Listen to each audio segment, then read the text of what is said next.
It's time for Twit This Week in Tech. Brian McCullough's here from the Tech Meme Ride Home podcast. Ian Thompson from theregister.com and our good friend Wesley Faulkner. In the news, TikTok, it's back in the App Store. How did that happen? Elon Musk's Doge website has already been hacked, and it looks like we're ready to sell off Intel for parts. Oh, it's all next on Twit. Podcasts you love. From people you trust. This is Twit.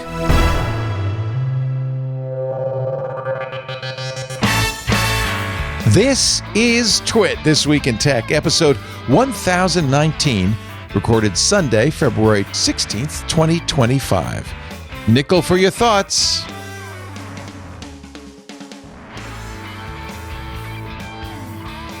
It's time for Twit This Week in Tech, the show where we cover the week's tech news. And here I thought we were like amazing because we've been doing this for 20 years and we have 1,000. This is episode 1019. And along comes Brian McCullough of the Tech Meme Ride Home podcast, who is about to celebrate 2,000 episodes. Well, yeah, but if we strung together all the episodes for all your shows, I guess. Have you ever done that counting? Yeah, it's more than 10,000. Yeah, I figured. It's a lot. It's enough that if I really wanted to retire, I could have an AI ingest them all. Mm-hmm. And I wouldn't have to do a show. A lick of work for the rest of my life. Great to have you, Brian. Welcome. Also here, Wesley Faulkner, influencer, Wesley83.com. He's decided he doesn't want to talk about work anymore. He just wants to be an influencer.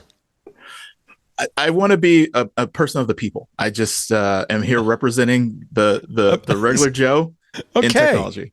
I like it. What does that make us? The princes of technology? We're all regular Joes here. You're the platform. I'm the upon which you are boot dancing. Yes. Yeah. Exactly. Ian Thompson is also here from the Register. Great to see you. Always a pleasure. He has been promoted to reporter. Well, honestly, the writing is the fun stuff. So, yes. Yeah. Nice. It's great to have all three of you. So, I've been out of town for a couple of days. Went to Tucson to buy a hat. And oh, my word. I got the hat, but I missed the news. So, apparently, while I was gone, Apple and Google both put TikTok back in the App Store. What? Yeah, that's surprising. It's kind of, we passed a law. Yeah, we're going to just ignore that one for the moment.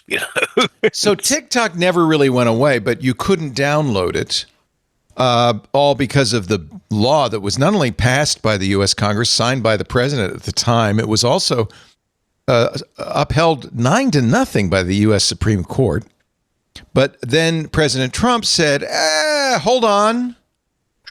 He signed an executive order saying we're going to give you a 75-day extension to find a buyer. At the time, both Apple and Google said, "Yeah, but the fines are pretty steep. If that doesn't work out, we don't want to take that chance." So they didn't put it back in the App Store. They took it down on January 19th. But now I guess they have assurances from the president. I don't understand what's changed. One thing is that the statute of law is 5 years, which means the penalty can happen outside of this administration. So the next administration can enforce those penalties. And so them saying, we hope that you will do the right thing, President Trump, or Congress, to actually pass a law to repeal the law, which is what they'll need to do in order to make sure that they're out of the woods. They're putting a lot of hope in that it won't come back to bite them. So, because also remember, the fines for that, as it's written in the law, are they would amount to something like $10,000 per user. So if you do the math on the hundreds of millions of users, just the people who follow my son alone, it'd cost you billions. But supposedly they got a letter from, who's the AG now? Pam Bondi. Right. Sent him a letter. This is according to Bloomberg. Sent him a letter assuring them that a ban wouldn't. Now, this does not seem very assuring. Immediately be enforced. I think it's a question of, can they find a buyer? And Larry Ellison is reportedly very keen. I'm sure Elon would throw some money at it because that's what he does. Well, there was a rumor that Musk was going to buy it, but then he denied that. Yeah. It'd be interesting if he bought it, because he would then really control two of the primary social networks that people use for news. But TikTok never said affirmatively that they're willing to sell. Right. They have not actually said, yes, as soon as we find a good agreement of who we can sell it to, then we'll do that. They have not said anything in the affirmative is that they're moving in that direction. There were also rumors. Sorry, there were also rumors though that the Chinese government might like Elon to do it. Right. Oh. So if what you're saying, Wesley, is that TikTok never said we're going to sell, which we also assume the Chinese government says we don't want TikTok to sell. But if the Chinese government is okay with Elon, then in theory that could happen. It's very confusing, although I think a lot of the rationale for banning TikTok is moot, because security has just disappeared inside the government's computing. And it's just, I feel like that's the least of your problem. If you're worried about security or even propaganda, TikTok is the least of your problems. Anyway, who knows? It's very weird. Well, I mean, the weird thing has been people moving from TikTok to RedNote, which was just a protest move. I did a deep dive into RedNote security this week, and my goodness, it's bad. They're still using HTTP. They're not even encrypting traffic. I mean, the security on that app is terrible. And I spoke to somebody at Citizen Lab, and they're saying, look, we don't think it's there for espionage. It's just really bad coding. Right. Sloppy code. It feels to me like there's something else that went on under the hood that we don't know about. Because a letter from the Attorney General saying, we're not going to do anything immediately, doesn't seem sufficient to get both Apple and Google to take the risk. I'm sure their lawyers are saying, well, there's a lot of risk. There could be huge fines. I think there's something else under the hood, don't you? There must be some other assurance beyond just, we're probably not going to prosecute you immediately. That's probably, but it's nice to have the sort of Damocles hanging over your head, when it comes to making decisions. Want that? Yeah. By the way, we should mention that the Doge website, it was hacked almost immediately. Smartest guys in the room. This is from the New Republic. The Doge.gov website is such a coding disaster that pretty much anyone can take over. 404 Media broke the story. Anyone can push updates to the Doge.gov site. Two sources independently found the issue. One made their own decision to deface the site. The defacement was, these experts, in quotes, left their database open, row. This is on the page. It says, meet the U.S. government. Trace your tax dollars through the bureaucracy. U.S. government, executive branch, small independent agencies, and these experts left their database open, row. I think this shows that being smart in one domain doesn't necessarily mean it translates to another. Absolutely. They, even if they are experts and they're smart in Tesla's or Elon's companies, that expertise doesn't translate to everything. You can't just say you're a smart person, you can figure it out. There's years, decades of knowledge that our government employees have done and like stacks and stacks of regulations and checks and balances to make sure that this stuff doesn't happen. And if they're not following those and they don't have any respect for any of those, stuff like this is going to happen over and over and over again. The German. Oh, sorry. I don't know how smart I am, but I would know better than using a WordPress theme placeholder page for waste.gov. It's a placeholder. They use the just in case you want to make it look just like your site look just like that. The rest of the web page is about an imaginary architecture firm called Etude, pulled from a sample web page for a default WordPress theme called 2024. I used to use 2024. It's a nice theme. This is from Jason Keebler writing for 404. So not only was the Doge.gov site hackable, the waste.gov site that it was set up was not even done. It says, Etude is a pioneering firm that seamlessly merges creativity and functionality. Also, Waste does not comply with executive orders issued by Donald Trump because it contains the word diverse. But that's left over from the old architecture site. Yeah, this is no checks, no balances. Do what you need to do. Throw something up. We're moving fast. But move fast and break things. Yes. Yeah, it's okay to sit back and just like, well, how do we want to approach it? What makes the most sense? Because you're going to have to be doubling back and it's confusing people, and that's okay. Apparently, in this administration, to just move forward and see what happens. And well, the old Silicon Valley motto, Meta's motto was "Move fast and break things." Actually, yes, but this is move fast and kill people. Well, that's the thing. When the government breaks things, it's a little bit more than when Meta breaks things. And it's not just rolling back a change. We're talking about, especially if we're talking about firings, and we'll probably get into that later. These are career professionals with decades of knowledge that we'll lose them and we won't get them back. You can't just fire people or let people go and then replace them with anyone that doesn't have that really ingrained institutional knowledge. And so I understand, though, the urge. I mean, look, it's pretty clear that government is bloated. There's a lot of waste. I understand the urge, the need, in fact, to find that waste and get rid of it. I don't think that's a bad thing. It's being done extrajudicially, one person's waste is another person's livelihood. Right. You can't just some things that are considered waste, like let's talk about USAID. Let's say that is wasteful to give these benefits to all these other countries. A lot of the wheat, a lot of the rice, all the products that were shipped overseas were basically a subsidy for our farmers. That's $2 billion a year. $2 billion a year. And so you might say, oh, that's waste, or that's someone's pork project or whatever. But that doesn't mean that it's worthless just because people feel it's waste.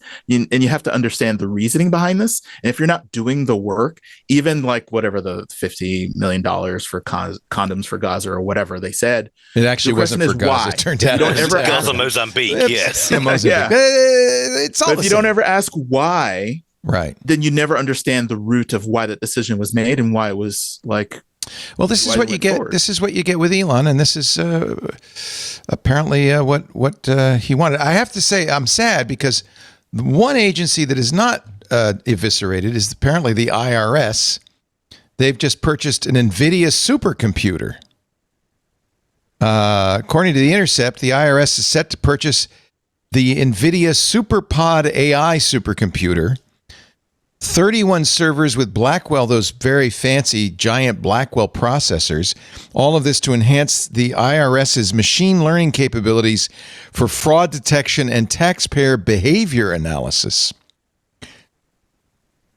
Well, it's a revenue generating arm of the government, right? Yeah, we have to pay our taxes. It's the price we pay for a civilized society. Yeah. 248 Blackwell processors, to be exact. They finally got them. They were delayed for so long, but yes. A single SuperPod system is $7 million. But I'm not sure. The exact cost is not specified in the acquisition document. So maybe it's only $7 million. It will feature enhanced memory upgrades. Yeah, you want to get all 64 gigabytes of RAM. I'm sure it's a lot more than that. Providing substantial computing power for the IRS Research Applied Analytics and Statistics Division, RAS, to operate large-scale machine learning models as part of their compliance data warehouse project. I would love to see it confirmed if they're actually purchasing these for ownership in their own data centers. Because of the way that things have gone, pushing towards private industry, I wouldn't be surprised if this is a contract in which they're purchased through another entity to have this, a third party, and then they lease have it. Access to it, right? Yeah. And so basically, I don't know if this is going to be in XAI's data center, right? No, it's going to be installed at the IRS Computing Center in Martinsburg, West Virginia, just up the road from you. Okay, good. All right. That makes me feel a little better. At least we'll own this. Yeah. I wonder how long it'll be relevant for, but yes, this sounds great. The IRS has 68 different AI-related projects underway. It makes sense. If you have to process tax returns from hundreds of millions of people, you're going to need some pretty hefty computing. Well, I mean, on the other hand, they did have the IRS system, which was a free tax return, essentially, where, they would estimate your taxes and send it to you. And that was one of the first things that was killed. It's a rather odd system in its way. Elon said that. I saw his X post. So I wasn't sure if he meant the free file system. Remember that the IRS trialed this last year so that you don't have to pay $60 to TurboTax. It's free, except as soon as you want to file, you have to pay them for the free tax return. So the government trialed this last year to great applause. And they were going to do it this year. As soon as I saw Elon say he said deleted, I checked and I was able to do it. Oh, right. So this is the problem. I don't even think Elon knows what's deleted and what's not. The free file system, the last time I checked, which was a few days ago, is still up and running. Okay. Well, I mean, it makes sense. It's the way that everyone else in the world does it. Every mostly. country. Yeah. I mean, I had never had to file a tax return until I came to the US, and it was just like, it's taken out your paycheck, easy job done, nothing to worry about. You don't understand Americans, Ian. I've been over here 15 years. I think I'm getting there. We don't trust the government to tell us what we owe. We got to figure that out for ourselves. Right? I think Americans really, I mean, in Sweden, you get a postcard that says, hey, we took the money. Thanks so much. See you later. Well, in Norway, all tax returns are public, so you can see exactly what everyone earns, and that goes for political leaders all the way down. And yes, that would never play here, and I'm not quite sure it would work, to be honest. But it's an interesting idea. I talked to Matt Cutts about this specific topic way back when he was in charge of what is now called Doge. And it was the US Digital Service. It didn't have a meme name. Yes. And for this issue, he said that he personally was really trying to champion this to happen, and that they were working on building APIs into different parts of the government so that they could, if a law did change, to kind of like do the piping to bring that all together. So my guess is that they might be ready for this, to be able to do audits with a large supercomputer to figure out what's missing, what's not, which would be a good thing for some.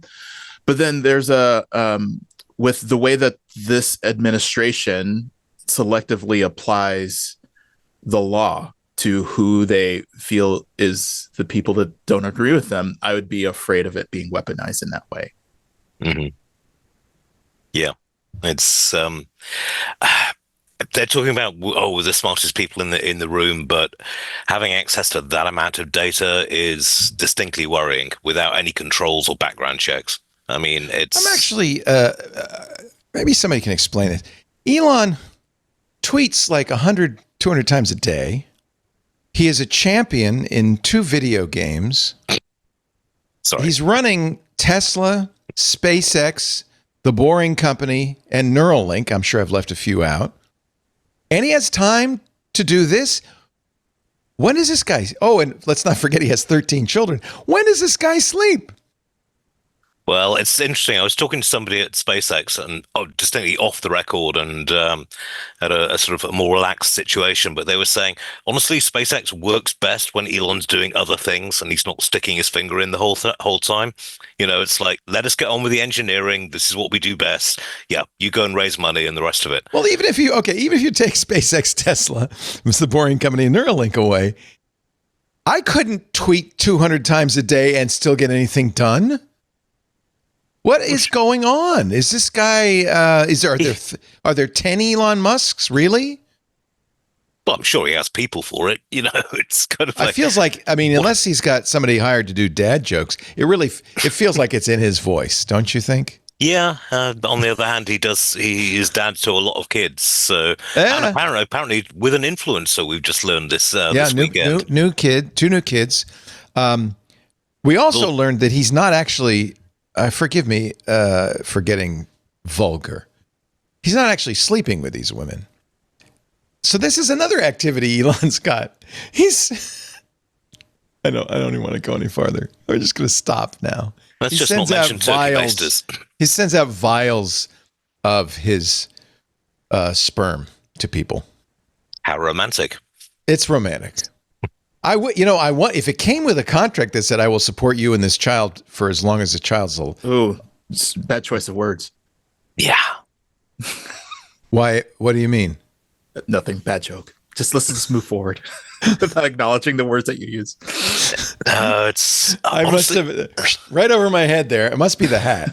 All right, let's move on. It's a little baffling. By the way, another thing Elon did this week, he put in a bid for OpenAI of $97.4 million, which feels in Elon, it must mean something, right? Everything's 420 or 69. It's all dad jokes. Does anybody know what $97.4 billion? isn't 97.4 the average temperature of the human body? No, I think it's 98.6, unless it's changed. I don't know. I feel like Maybe it's something. the radio station he listens to. Yeah. The way things are at the moment, you wouldn't put it out of the box. He's also suing OpenAI because they're doing a transition from a not-for-profit to a for-profit. When he co-founded it with Sam Altman, the whole idea of OpenAI, and it was, I think, an honorable idea back in 2015, was we don't want the big companies like Google and Microsoft to dominate artificial intelligence. It should be open. It should be for the people.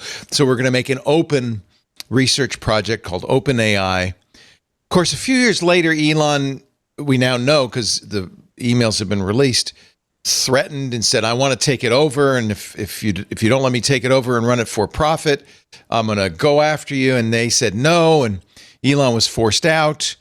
But it turned out they needed a for-profit division because it's hideously expensive to generate these large language models. So they had this kind of weird dual structure of for-profit, not-for-profit. Now they're trying to say, forget the non-profit part. We're just going to be for-profit. Elon sued. He's currently suing and then made an unsolicited bid. It's widely believed that it really was more about setting a price way above what they're worth to anybody else who might want to invest. Well, not necessarily what they're way above what they're worth, because one of the things is, there are laws that say if a for-profit below. I meant below, not above. It's below the valuation. Right. Of the firm. That's what I was going to say. Yeah. Yes. So the key is that there are laws that say the for-profit has to be compensated fairly, and there were numbers floating around that they would compensate the nonprofit at X dollar figure. So he did come in above what those rumors were. And so the idea here is what people are suggesting is, hey, if Elon could take over controlling interest of OpenAI for $97 billion, that seems cheap. But at the same time, that drives up the price of what OpenAI would have to pay to the nonprofit to get out from under the governance. Also, keep in mind that it's trolling. It's trolling, but trolling with a consequence. 100%. And because also remember, you have other investors like, say, Microsoft, that they would be interested in what the value of their holdings are. So, and at the same time, we know that OpenAI is in talks with Masasan and SoftBank to have a $40 billion investment round. We think the numbers will come in at. So again, if that's the case, if Elon drives up the price of what they would have to pay to the for-profit, like OpenAI does not have $97 billion. To compensate the nonprofit, and so again, and even $40 billion won't cover that. So if he can jack the price up, even if he doesn't take over OpenAI, he screws over Sam Altman, who no less than President Trump has intimated. What was the quote? He said something. He doesn't. There's a guy that he hates or something. Yeah, he's not a fan of Elon. No. Yeah. The funny thing is, he did an end around on Elon when he kind of snuck Larry Ellison and Masayoshi Son of SoftBank into the White House and got the president to say, we're going to spend $100 billion to create Stargate. Do you see Elon anywhere in there? No.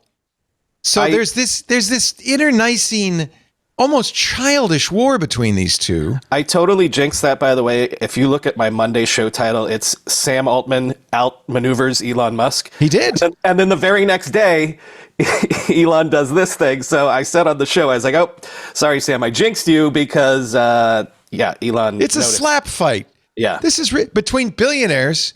By the way, the board rejected the takeover Unanimously, bid. I understand. Yeah. Yes. Because they knew, in fact, they even said we know it's not a serious bid. It's really, and by the way, Elon has a closed source AI company called Grok or XAI. Right. Well, see, that's the other aspect of this is, let's say that he drives the price up so high that they can't do this for-profit transition. In theory, then OpenAI cannot raise any more money, and then in theory would go out of business. Right? So that would be the ultimate third-degree level of this trolling. It's just wild. Because as you said, it's eye-wateringly expensive to train these models and things like that. But it's sort of a heads he wins, tails Sam loses sort of thing. So it doesn't really matter, basically. It is amazing to watch these infinitely rich people. I remember when Bill Gates had $1 billion worth of net worth. He said, for all intents and purposes, I'm infinitely rich. I have so much money I could not spend it in a lifetime. So everything else doesn't matter. Post-economic, as the phrase is at the moment. Yeah, you're post-economic. So Elon, by the way, has fired back, has announced that Monday, tomorrow, as we record, XAI will release its, quote, scary smart Grok 3.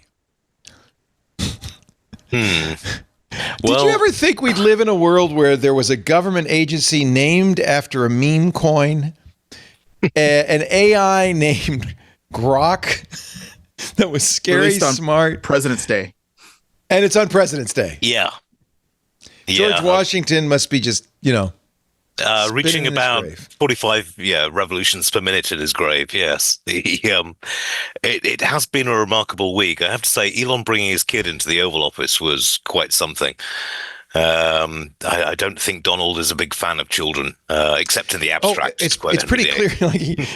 As X, as the child is named, that's his nickname because no one can pronounce his full name. As X approached the Resolute desk and the president, you can watch the tape.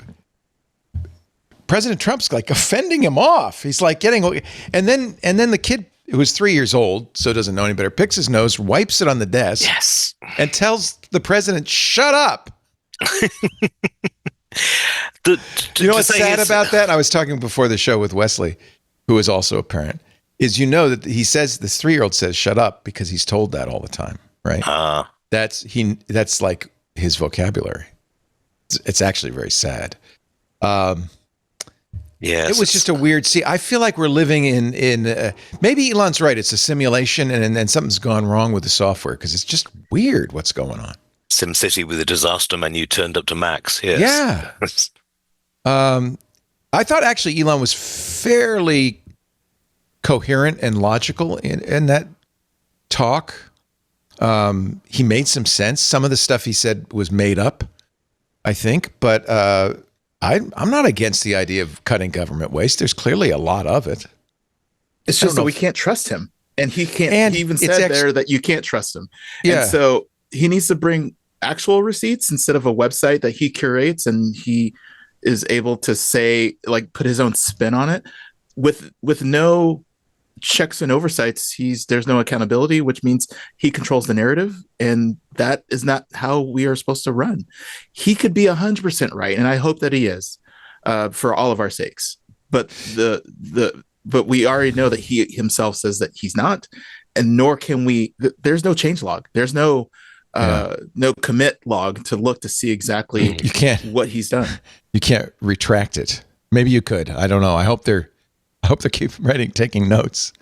Elon says that the Grok team is working all weekend. Right now, as we speak, they are, I wonder if Elon's still tweeting though, but as we speak, they are working hard to get Grok out on Monday. He said he told Summit, World Economic Summit in Dubai by video call because he couldn't get to the World Government Summit earlier this week, that they were still a week or two away from releasing the product, and he didn't want to be hasty, but he seems to have decided to press ahead. He posted on X that he would be honing product with the team all weekend, and that he will be offline until then. I think if you've been looking for Elon's posts, he's busy.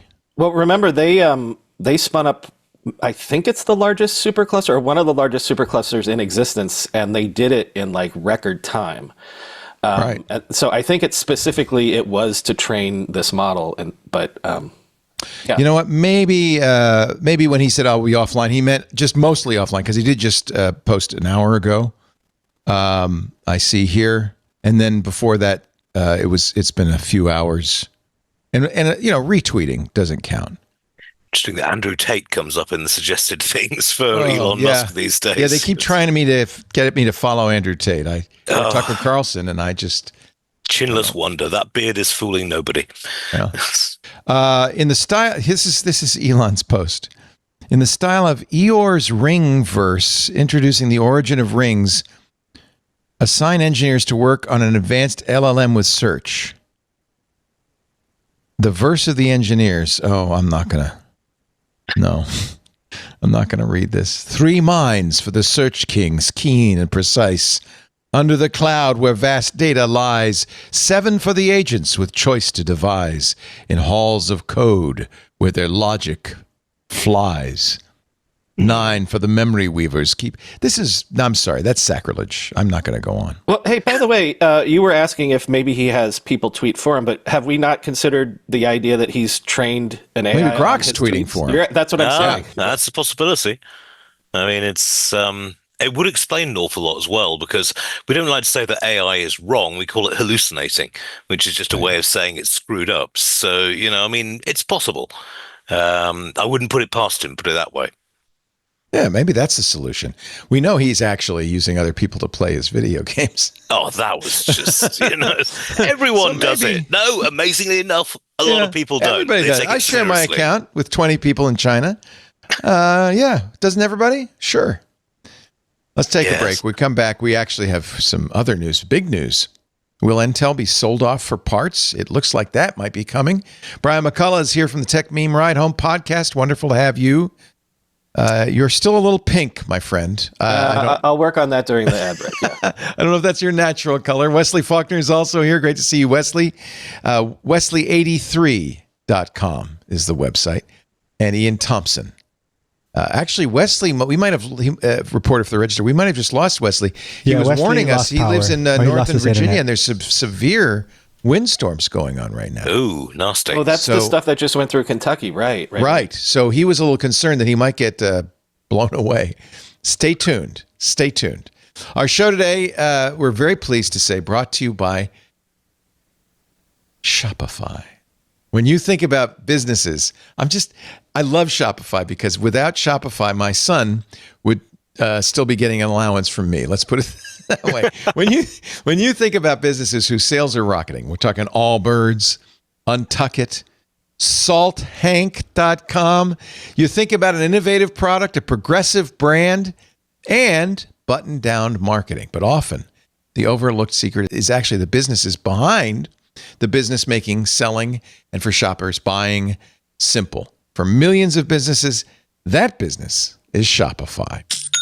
There it is. That's that sound.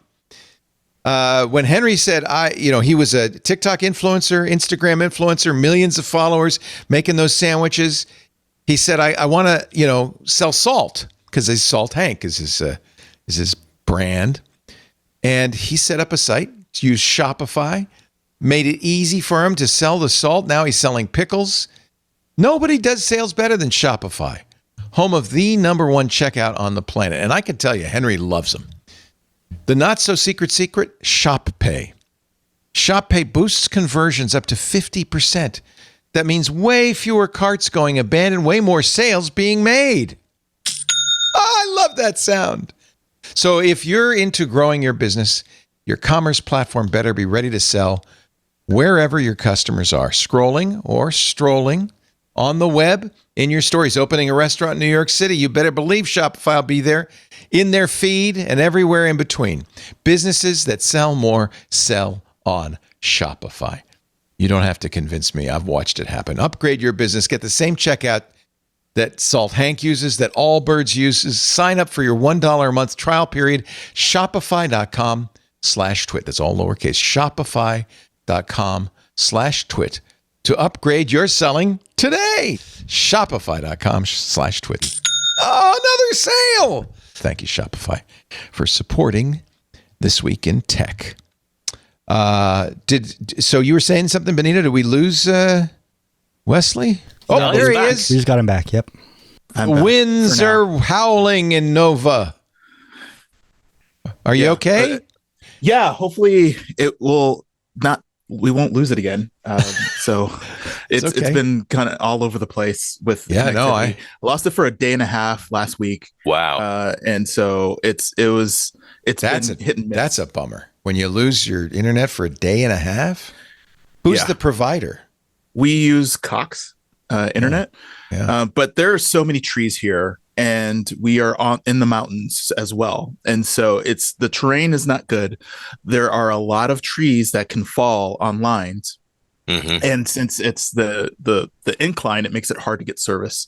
Roads get blocked off really easily, and we also had torrential rains yesterday and today, so there's flooding as well. So it's just not the best. But we've gotten brownouts, but haven't lost power for a long time. So stay safe. Yeah. Sorry about that. Oh no, don't apologize. Just stay safe. No, it's the same over here. It's just like I've got a couple of battery packs ready, which should theoretically give us a couple of days laptop use. But you're in San Francisco? East Bay, but yeah. East Bay. But we're half a mile away from the Hayward fault lines. So we have our water, we have our camping supplies, and we've got battery power backup. Wow. It's amazing. Yeah. Amazing. It is quite safe. bizarre though when you invest your life savings in a house that close to a fault line. Where are you in the Bay Area? I forgot where you are. El Cerrito area. No, yeah. I know you are, Ian. Where's Brian? I'm in Brooklyn. Brooklyn. Yep. Well, nothing bad ever happens in New York. You're fine. By the way, now I think I look blue, but you can tell me. You're not getting more. I don't know what's going. What kind of camera are you using? No, it's not the camera. It's this new light that I'm using, and theoretically you can change the color temperature, and I don't think it actually functionally works. So we're talking a smart device which isn't that smart. Yes. What a shock. Well, the power broker is perfectly white balanced, so you're safe. All right, let's continue on. Intel has spoken with the Trump administration and TSMC over the past few months about, get ready for this is a shocker, selling off its fabs to TSMC. Intel's quarterly results weren't awful, and the stock did all right. I think I remember last week, right? TSMC, of course, is the Taiwanese company that makes the chips for Apple. So wait, I got some stats for you if you're just mentioning versus TSMC. Intel's foundry business lost $13 billion on $17.5 billion in revenue last year, 2024. Meanwhile, TSMC had $41.1 billion in profit on $90 billion in revenue over the same period. So comparing, the comparisons are not great. Yeah, Intel's fourth quarter revenue down 7%. This is the most recent quarter, year over year. Full year revenue down 2%. So Intel, struggling. I think nobody doubts that. So here's the plan. They're going to sell the fabs, perhaps, to TSMC, which would help TSMC because many of those fabs are in the U.S., right? And that would give TSMC, who already has a foundry or a fab in Arizona, to become more of an American company, which I think they would like to be. Meanwhile, Broadcom is also in the mix. Now, this is Broadcom's. Where are they based? Singapore, Taiwan? I've forgotten. They've joined TSMC considering deals for parts of Intel, according to the Wall Street Journal. It is very sad to see how low Intel has fallen. You know, I mean, if the board had chosen Pat Gelsinger in 2005 rather than Paul Otellini, Intel would have saved itself 20 years and billions of dollars in stocks buybacks and actually invested it in, making TSMC a competitor, if not outclassing them. But they sat on their laurels, they took the money, and now we're looking at one of the great American chip companies being scrapped and sold off for parts. But I get Broadcom would take the foundry. What part would Broadcom take? Go ahead. You wanted to clarify. I was going to say they cannot 100% divest because of the money that they got from the Chips government. Chips Act. Yeah. And so even a sell would be a partial sell. It wouldn't be 100%. To answer your question, Leo, Broadcom is looking at the chip design. They want the design. Yeah, business. And TSMC wants the plants. But they're not working together, according to the journal, which you would think, because, Broadcom would want somebody, if they don't want that part of the business, they would want somebody to take it. So maybe they should work together to talk to Intel, but... A White House official told Reuters on Friday that the administration might not support Intel's factories being operated by a foreign entity, TSMC. They're unlikely. The White House official said the Trump administration supported foreign companies investing and building in the U.S., but was unlikely to support a foreign firm operating Intel's factories. So maybe it doesn't solve TSMC's tariff problem. Well, I mean, TSMC has a very mixed bag when it comes to sort of investing in US fabs anyway. They've had to import an awful lot of workers from Taiwan with their existing facilities over That's here. The Arizona plant, yeah. Yeah, exactly. So whether or not they could take over Intel's, fab factories and actually make them run in the way that they would like is a very mixed game, put it that way. On the other hand, Taiwan, given China's stance, looks like somewhere to get out of. So it could be an interesting exit route. But is the importing of workers is because we don't have the knowledge workers here for that specific industry? Well, so it's not like it's not like it wouldn't transition into mostly an American. It wouldn't add jobs. I'm trying to remember. I think the Arizona plant only had 1,000 U.S. jobs. Part of that's not merely we don't have the brains. We do have the brains, but they're much more expensive. The PhDs who are working at the TSMC plants in Taiwan make around $65,000 a year. You're not going to get a high-level PhD expert working for you in Arizona for that price. But it also is the institutional memory stuff. If we haven't had people doing this domestically for 20 years or more, right, then you don't have people with 20 years experience doing it that you can just pull off the shelf. Absolutely. I mean, it takes time to spend. I mean, I'm glad, Wesley, you brought up the CHIPS Act because, it's like it's all very well and good. Yeah, let's build chip fabs in the US, but it's going to take 4 to 5 years to get those on stream. And you need the skills base there, and you need to be training people from day one on how to work it. And all this sort of, we'll just tariff everyone and, we'll develop our own manufacturing. But it takes a hell of a lot of time. And that interim period is very dodgy. But also, vis-a-vis the CHIPS Act, one of the things that was reported on was that a lot of that CHIPS money that was funneled to Intel, on the way out the door, the Biden administration was trying to get as much of it out the door as possible in fear that if the Trump administration did not follow through on delivering that money, Intel's basically reliant on it at this point. And so if it doesn't come through, then Intel's kind of goose is cooked, and thus back to Leo saying sold for parts. Yeah, as after the election, shortly after the election, the Biden administration finalized a $7.86 billion award to Intel. But you know what? If the check's not in the mail, I wouldn't cash it. Let's put it that way. Let's hold off. There are also milestones that you have to achieve to get that money. Intel has met some initial project milestones and was to receive $1 billion by the end of December. There was a grant reduction because it was going to be more than $8 billion. Down $8.5 billion was announced in March. I think Intel's just really at this point.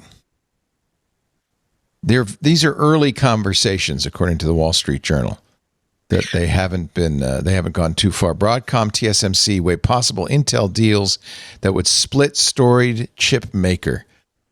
Could this be the last chapter in the story of Intel? Boy, I mean, from a national security perspective, though, you do want a chip maker who's domestically based and who is doing the best stuff. Selling it off to a foreign company doesn't seem like the best strategy. So, for some reason, I keep thinking Broadcom is not based in the U.S. Do you know, Brian? All I know is that they were the most recent people to pass $1 trillion in market cap. Yeah, I think they're from Singapore. Yeah. They're multinational, so they're one of those ones where you would know them from previous names, and it's been cobbled together into headquartered in San Jose, but yeah, Palo Alto. It says American multinational. I'm on Wikipedia. American multinational designer, manufacturer, developers. Okay. They used to be known as Avago Technologies. Yeah, Avago. There you go. I think they were. I was in Silicon Valley, wasn't it? Aviato. Okay, wait. First HP Associates, then Agilent, and then Agilent. Avago. I remember. Yeah. There you go. And then so Broadcom has been really kind of a conglomerate of all sorts of stuff.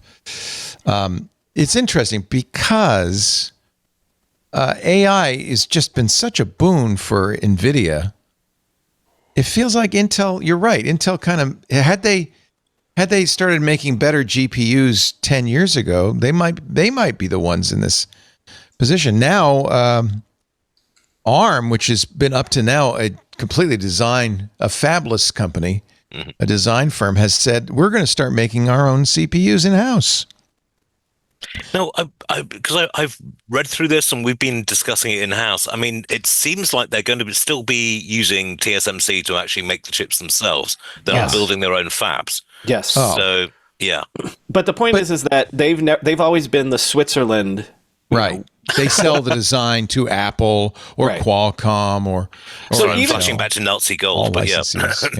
But even if nothing else about this story, the idea that they are going to risk that, now maybe they're seeing the writing on the wall because everybody from Meta to Apple already does it. To everybody's trying to get their own chips in house, right? And so maybe it's not as risky for them to be like, okay, we also now have our own chip that is branded by us, that designed by us, all that stuff, as opposed to just licensing the designs, which is what they've done their whole life. Yeah. Have they said whether or not they're going to license whatever they create for Meta? Is that going to be part of their reference SKU where they can say, "This is what we have, and now anyone else can have it"? Supposedly, Meta is the exclusive partner for this first chip. Okay. Okay, well, they've got money to throw around. I mean, they've been trying to get the metaverse to take off for years now, and it really just isn't going anywhere. Oh, it's all over. We're doing AI now. Come on, get rid of the picture. Unbelievable. I don't know. It's a sad end for Intel. I was going to Intel developer forums 20 years ago, and they were doing some marvelous things, and they got basically market domination and got lazy. And someone else came up and took their lunch. It's a sad thing, but it's the way competition is. They were too comfortable with trying to be the leader in the industry in a way that was in a direction that people didn't want to go. But since they were the biggest player in this game, they thought that people would just follow them. We've had conversations about Optane and how was not. Yes. And then what was it? Altium. It's Altium. Unobtainium. Yeah, I mean, basically, it's just like you don't need a crossover 32 to 64-bit chip. We'll just go 64. Go for it. Right. And I was sitting in that keynote, and it was just like, my goodness, you're going to get your lunch eaten on this one. And they had that video card that was based on x86 technology. Yeah. And the Atom that they thought was going to be a mobile processor. It was just like madness.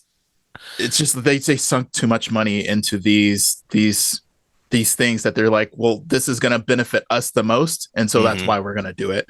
The conventional wisdom was that they always wanted to be an integrated company where they both designed and manufactured the chips, and that made a lot of sense until TSMC came along and showed that it's much more efficient to make the chips that others design and sell it to them. And they kind of got their lunch. There were a lot of reasons, I guess. Well, they went down the wrong road in terms of chip design and chip fabrication. They had real problems dealing with the smaller nanometer chips. But yeah, I mean, they just should have invested, and they should have kept engineers in charge. That was that. We were talking about this before the show, and I guess that was what my question is: had they known 10 years ago? Tim Cook started meeting with TSMC 10 years ago. We now know because the chairman of TSMC wrote his autobiography, and he said, I started meeting in 2011 with Tim Cook because Tim was worried about the direction Intel was taking, and started to talk to us about making chips first for the iPhone and then later for Macs.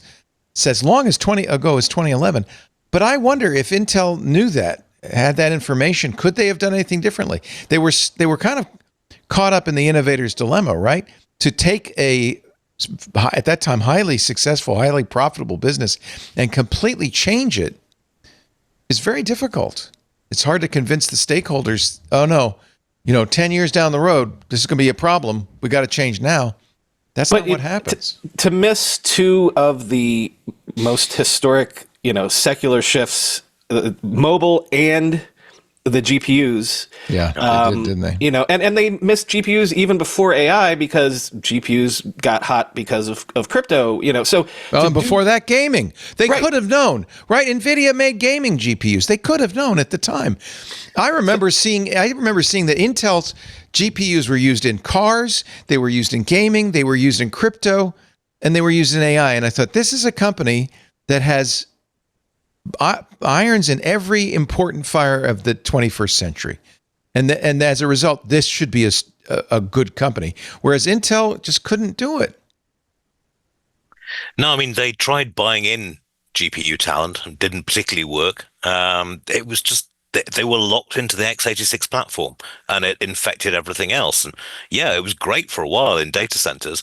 The Atom, they couldn't scale down for mobile processing, so they just abandoned that. The GPUs, they bought in other companies, and then that didn't quite work. And it just seems like a lax state of innovation, let's put it that way. In some ways, they were saved and shouldn't have been when Itanium was a flop because it was too hot. It really wasn't a good chip.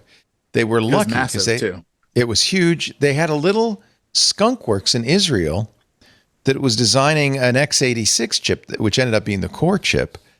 And they were able to, just because they had this company, kind of these engineers off in the corner doing something. All right, toss out the Itanium, bring in core. And that kept them going for another 10, 15 years. But maybe it would have been better had they had really said, oh, no, we got to do something here. I don't know. It's easy in hindsight to say they should have done better. They should have known better. But look at you said, somebody said they're the x86 company. And remember their partner for the duopoly all those years was Microsoft. And the joke on Microsoft was they think they're a Windows company, not a software company anymore. Right. And so look at how Windows has turned itself around. There's the counterexample. Microsoft. That's right. Yeah, right. Yeah. Microsoft has done an amazing job. But that's the example that that's the exception that proves the rule, isn't it? Because so many companies struggle to make that turn. Amazing. And also Microsoft also did miss mobile, and yet they almost missed the internet. Yeah. Bill Gates thought the internet was just a fad. No, I have a copy of The Road Ahead in the bookcase actually, but it was just like it's like the CB radio for its age, and then all of a sudden it was like he gave an interview recently where he said that book came out 2 months before I basically had to go to the company and say, look, we need to reconfigure for internet. And they rushed it. Yeah. And they, implanted Internet Explorer, got themselves a huge antitrust problem, but they were panicking. They were late to the game. But Microsoft has reinvented itself. I wish Intel could have done the same. Was it Ray Ozzie who wrote that famous memo to the Bill? Internet Tidal Wave memo? No, it wasn't Ozzie. I can't remember. It's been too long since I wrote my book. But the funny story about the Gates book is that if you have the hardcover, because I bought both the hardcover and the softcover to research for the book, if you look in the index, the internet has like 6 citations in the hardcover. If you get the paperback, there's like 200. So yeah, Ian, if you can find the hardcover and the softcover, there's a difference between the two, significant. Okay, I'm just looking around for the hardcover at the moment, but yes, it's I didn't get the softcover. They basically handed out. So they kind of went in after the fact and said, maybe this internet thing is Yeah. I mean, nobody likes to make it to be, called out on what they predict, but I'm actually really looking forward to the Bill Gates autobiography. That's due soon, isn't it? He's been doing a book tour. He has been everywhere. It's a 4-part. It's 4? Autobiography. Oh, good Lord. Because, yes, he's just done his early years, right? It's 3 parts. He's separating, and the first part is coming out. Yeah, he's doing the Bill Gates, the early years, Oh, my God. Oh, I know. He did admit, and I saw this, I think he was on Fallon. You remember that famous scene at All Things D?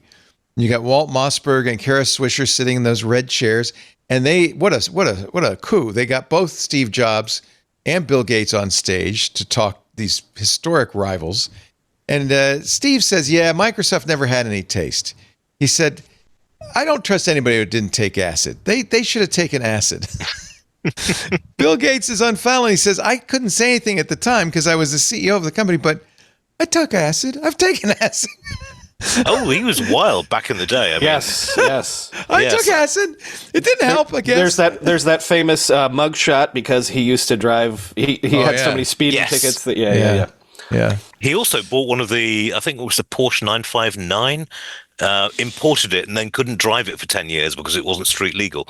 But he does like to go fast. And Steve Jobs had the right idea. He would lease a Mercedes every few months. He would lease a new one because you could have a car for 3 months without getting a license on it. And so he didn't want it. Once he had to put a license plate on it, he didn't want it. So he kept getting a new car every 3 months. So his Mercedes never had a license plate on it. He also used to park in the disabled parking spaces at Apple. Whip right up. Yep. Yeah. That's my spot. Yeah. Well, to be fair, they should have had a CEO spot for him. Yeah. I mean, they were too egalitarian, too hippie Californian. So he said, well, I'm just going to take this one. It's closer anyway. All right, let's take a little break. More to come. It is. I think we will be, I don't know, we'll be eulogizing Intel, or will Intel survive in some form or fashion? I think. Sorry.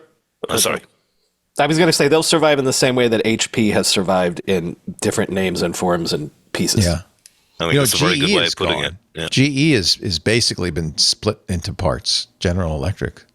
Or they survive the way Nokia survived. HMD owns the name. They part it out to whoever wants it. Wow. I very nearly moved out to Finland with Nokia in '99, and it's just looking at the way the thing's gone now. It's like, yeah, good move not to.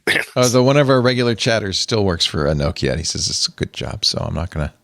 It was a fantastic company. I mean, seriously. I mean, you go into the canteen and everyone ate there. The CEO, CTO would be on the next table. It was a very egalitarian structure.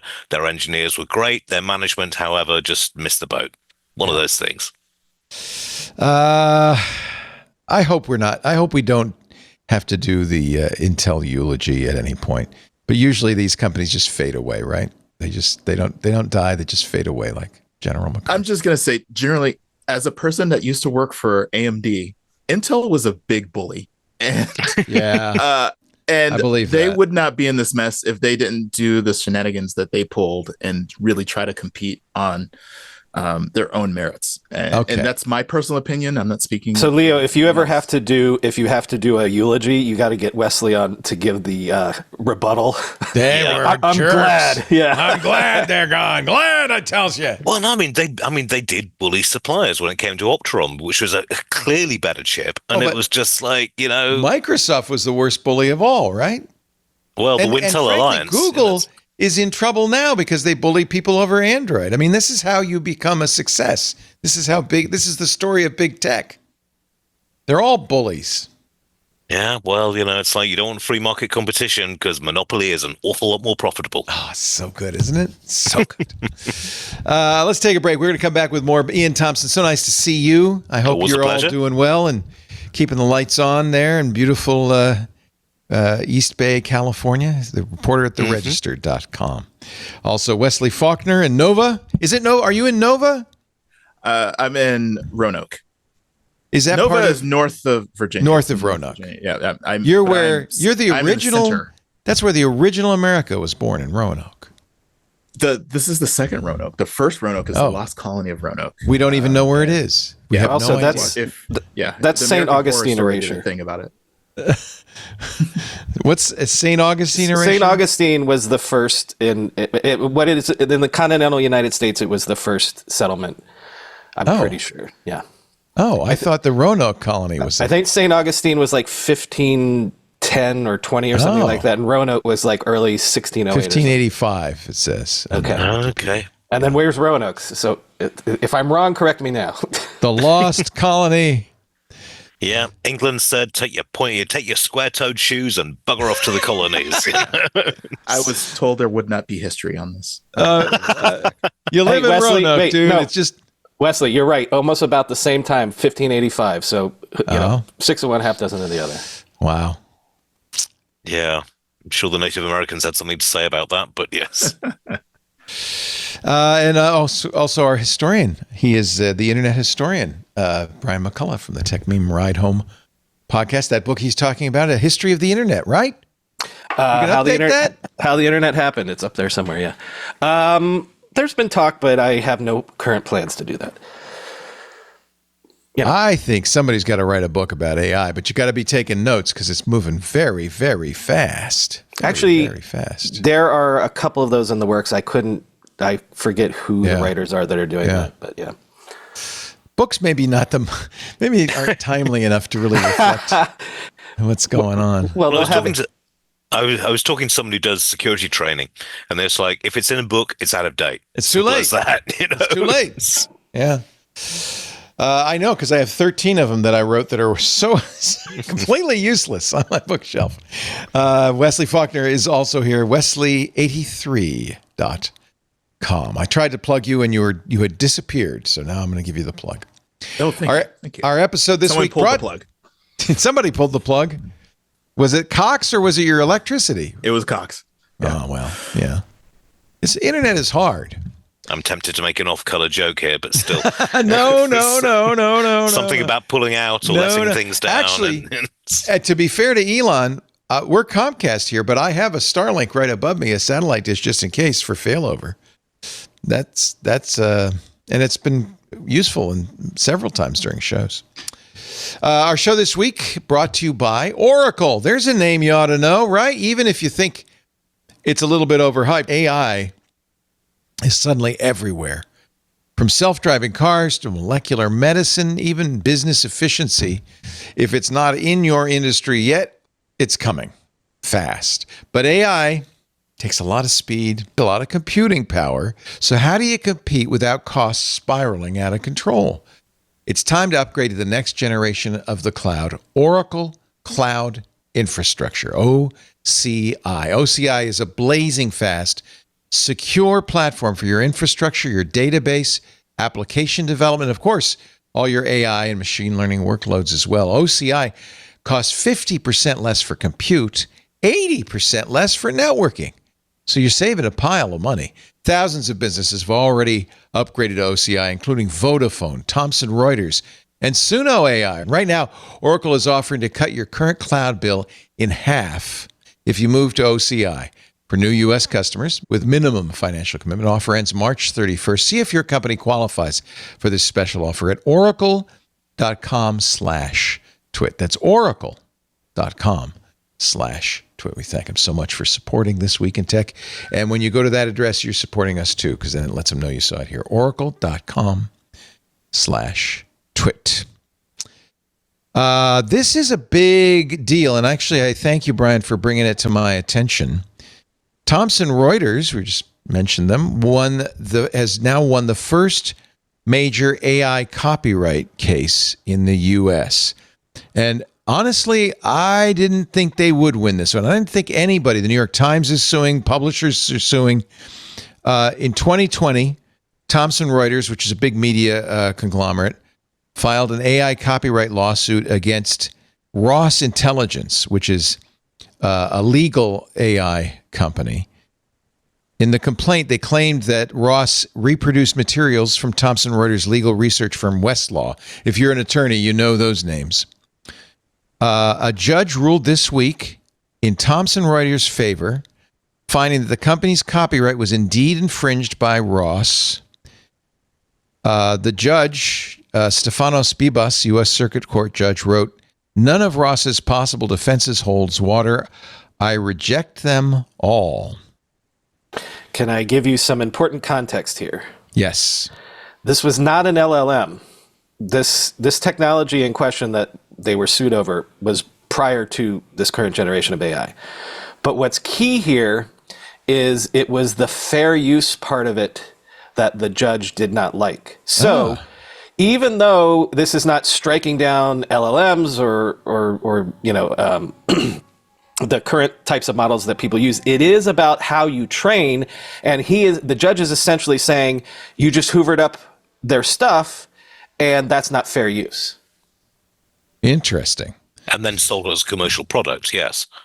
I mean, it was a fascinating case in terms of, and I think it's going to have an important knock-on effect for the rest of the cases that are going on along this. It's quite amusing as someone, who started writing in the Napster years, and it was like, oh no, copyright is, all our products are very carefully, need to be carefully conserved, and then now, just slurp up that data and fight it in the courts.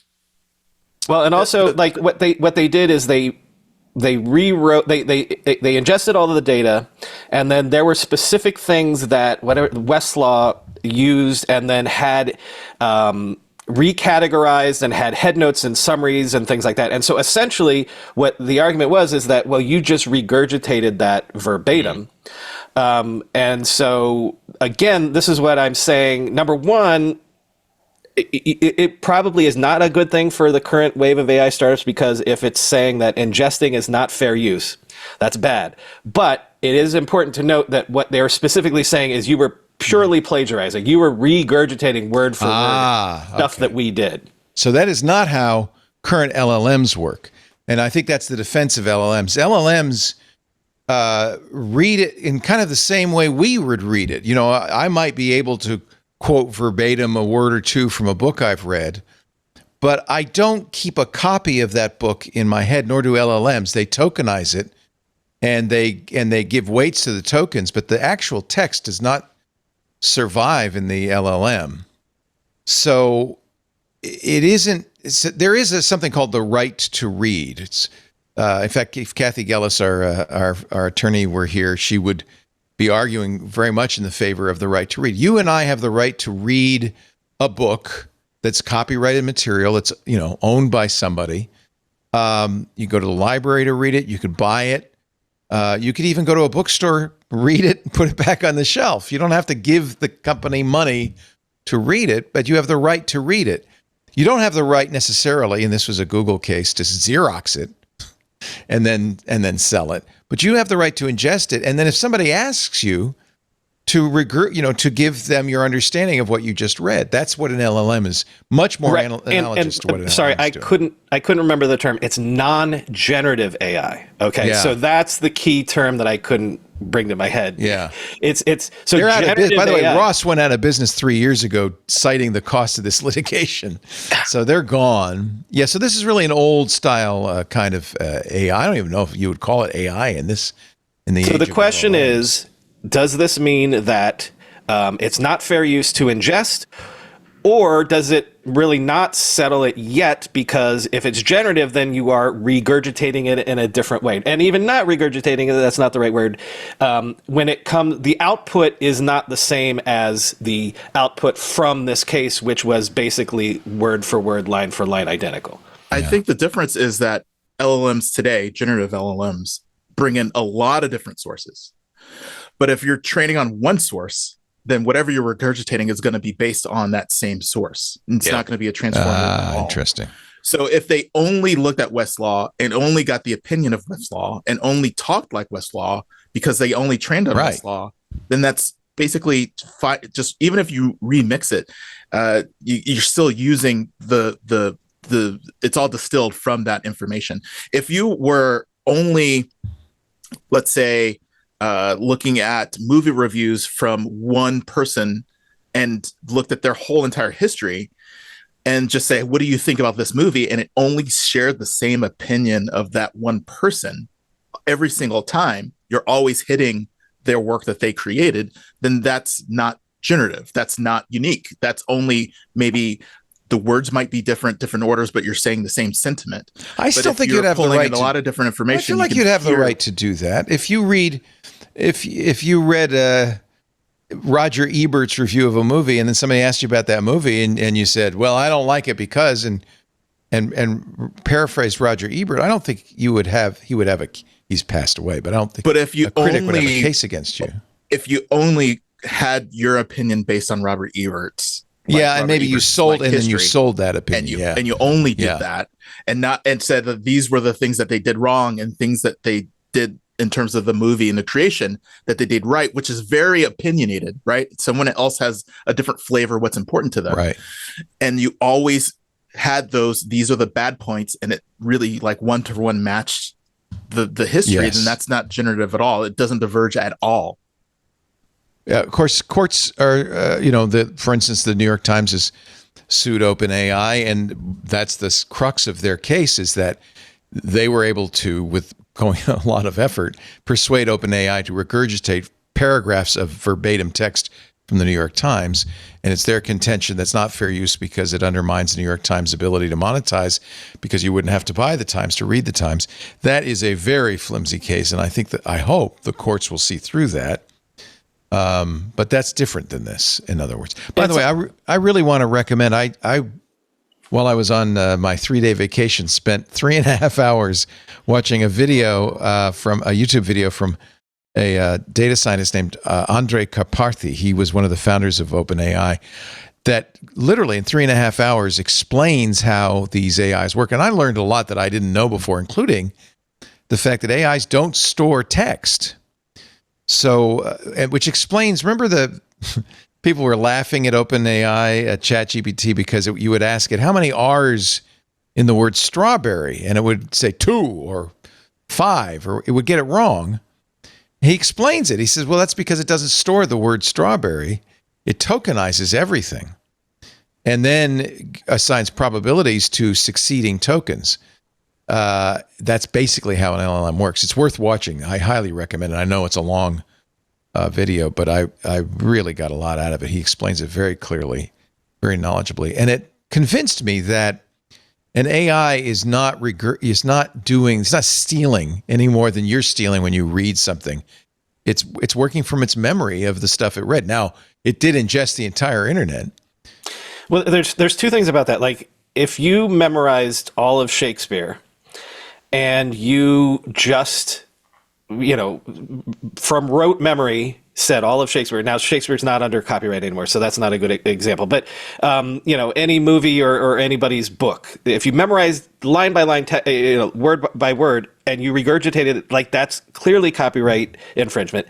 But if what they're doing is churning out the thing that I did memorize it, and I'm telling you, based on memorizing everything in the world, what I think, like that, in a way, Ian's shaking his head, but in a way, go ahead. No. Please carry on. I mean, I'm just the situation is developing so rapidly at the moment that I'm not quite sure that, as you say, coming back to what we said earlier, we're in the move fast and break things scenario. Yeah. And I think there's an awful lot of terminology being thrown around. There's an awful lot of hype being thrown around. Give me concrete results, I'm there. But, I'm a professional cynic. It's what I do. Well, and also you make a good point, because it's functionally not going to matter, because this is the Uber model. The Uber model is we go from city to city, and if we can spin up fast enough that within 6 months people are using it and loving it, what are you going to do? Tell people, hey, you can no longer use Uber? So by the time this gets through the courts, what are they going to do? Shut down the models? I mean, they can still find the companies and put them out of business, but all of these companies, big and small, startups and mega, $1 trillion companies, have made the calculation that if we don't, take the gamble, we're going to be behind, and then we're dead anyway. Yeah. So that's it. I was, right before this show, was going to write a post about 4 different ways that big companies in this space are going to go out of business, and one of them was like talking about the Uber model. The thing is about Uber is that people were paying for Uber, and then they slowly ratchet up the cost. Right. Unfortunately, in the AI space, most of these models are free. There's a free tier for everything, and try to convert someone from paying nothing to anything. And at the same time, most of the cost is to train these models and create them. And there's also a lot of cost in the inference, but that's marginal compared to the training of these large models. And so let's say OpenAI is the number one person here, and they decide, hey, we are no longer going to have a free plan. People are just going to go to the other thing that's free. Yeah, there's too much competition. DeepSeek, and now with DeepSeek, like it's DeepSeek's a case in point. changed. Yeah. I mean, apparently the CEO of DeepSeek was called in to see Winnie the Pooh, the leader of the Chinese Communist Party. Thanks a lot. You just got us banned in China. Oh, come on. You can being banned in China is a mark of pride, but no, I mean, basically he's pulled in the CEO and said, great job. And, you've just wiped billions of dollars off valuations for American companies, and you may have changed the market. I mean, well, if you were conspiracy minded, you would say, and I think this is probably the case, DeepSeek misrepresented how much it cost for them to make their model. Yep. It was subsidized by the Chinese government, and it was launched as a missile at the US AI industry to tank them in the stock market, which it did. Now, the good news is, because it's open weights, you can, in fact, run DeepSeek without sending your data to China. If you run it off deepseek.ai or use the DeepSeek GAC, that's not the case. But you can go to Hugging Face, for instance, and many other places where they're running the full DeepSeek model, and you can use it without it ever leaving the United States. And so it's a very interesting world we're in right now. It's not just that the Chinese came up with a way to do it cheaper, which they did probably because we don't know. Right. Or if they did, it was because they had to be resourceful because they didn't have access to the chips. But that S1 one that they claimed was trained for $6, the reason that happened, and again, you could say, oh, but this is fiddling with definitions, but the reason that happened is because they used an open source model and they used new techniques. So essentially, they took an open source model that they didn't have to train from ground zero, and they used new techniques that were like, okay, you already have this baseline of knowledge, and can we tweak you to be smarter by doing different prompting, doing different data sets and things like that, so that the real secret to things coming down will be the open sourcing of it, because then all you have to do is change the recipes and change the training, because once the expense has already been paid for the models, then it's about getting them more efficient and cheaper. So again, I'm going to refer to this Karpathy video because it really opened my eyes as to what's going on. The most expensive thing is taking basically the contents of the internet, whether it's from Common Crawl or other databases, tokenizing them, and then churning on it, and it's very expensive, using high-end GPUs to create these giant, base models of LLMs. But a base model LLM, and you can play with them, isn't very good. It's not a chat agent. It's not a GPT yet. It then has to be trained in a secondary step that's much less expensive, involving humans. So all of that, by the way, those models are out there. They will continue to get better as they expand the number of tokens they can handle at once, as we throw computing power at it, basically. More memory, more processors, more GPUs. They will get better. But the really interesting advance that DeepSeek did is at the other end with something called reinforcement learning. And Karpathy explains this in, I think, a very good way. You remember when Google's AlphaGo defeated Lee Sedol, one of the best Go players in the world. In something, chess had been conquered years earlier, but most experts thought Go is too complex to really be solved by a computer. What AlphaGo did is a little different from what a LLM does. It used reinforcement learning. It played itself billions of games over and over and over and over again. And it did this reinforcement learning where it said, well, that move worked, that move didn't work, that move worked, and refined itself until it became better than the previous models, which were done solely in the manner of, an LLM, and in fact got better than human players, significantly better. And Karpathy talks about this. There's a moment in one of the games between AlphaGo and Lee Sedol. It's very famous, Move 37. Where the AI, AlphaGo, makes a move no human would make. And all the Go masters are looking at it and say, that's a blunder, that's a mistake, that's horrible. It won the game because it wasn't. It actually improved on human play. And that's what's happening with DeepSeek. That's what's happening with what they call these research models. They're using reinforcement learning, and it's the same thing with OpenAI's newest models. They're going a step beyond what LLMs have done. In fact, I've been using this is the story from VentureBeat. Perplexity is now making an AI research model available. I pay for Perplexity $20 a month. And one of the things I like about Perplexity is it lets you choose from a variety of different models when you ask it a question. So I can choose from. It's also very good about citing sources. The base model uses the internet. So it's up to date. So it now has a deep research model. It's slow, but it's significantly smarter, and you can watch it work, which is one of the things that made DeepSeek very, very interesting. OpenAI does not show its work in the same way because they consider it proprietary. DeepSeek didn't care. And so you can watch it think. I hate to use those anthropomorphizing words because it's not thinking, but you can watch it go back and forth with the model to get a better result. These things, it's much slower, but the results are much better. I've been playing with it all weekend, and it's quite fascinating. So DeepSeek changed the way we understand how AI works. It wasn't something that others didn't know, but it's a new direction that others are going to take. This is one of the things we're going to be covering a lot in our new show, Intelligent Machines, which is taking over from This Week in Google. It's all about AI. And I'm very bullish about this. I think we're making some really interesting strides in this stuff. To go back to what I was saying, though, like you cannot have a company that's losing billions of dollars every quarter and them also saying they're going to make it up in volume. Right.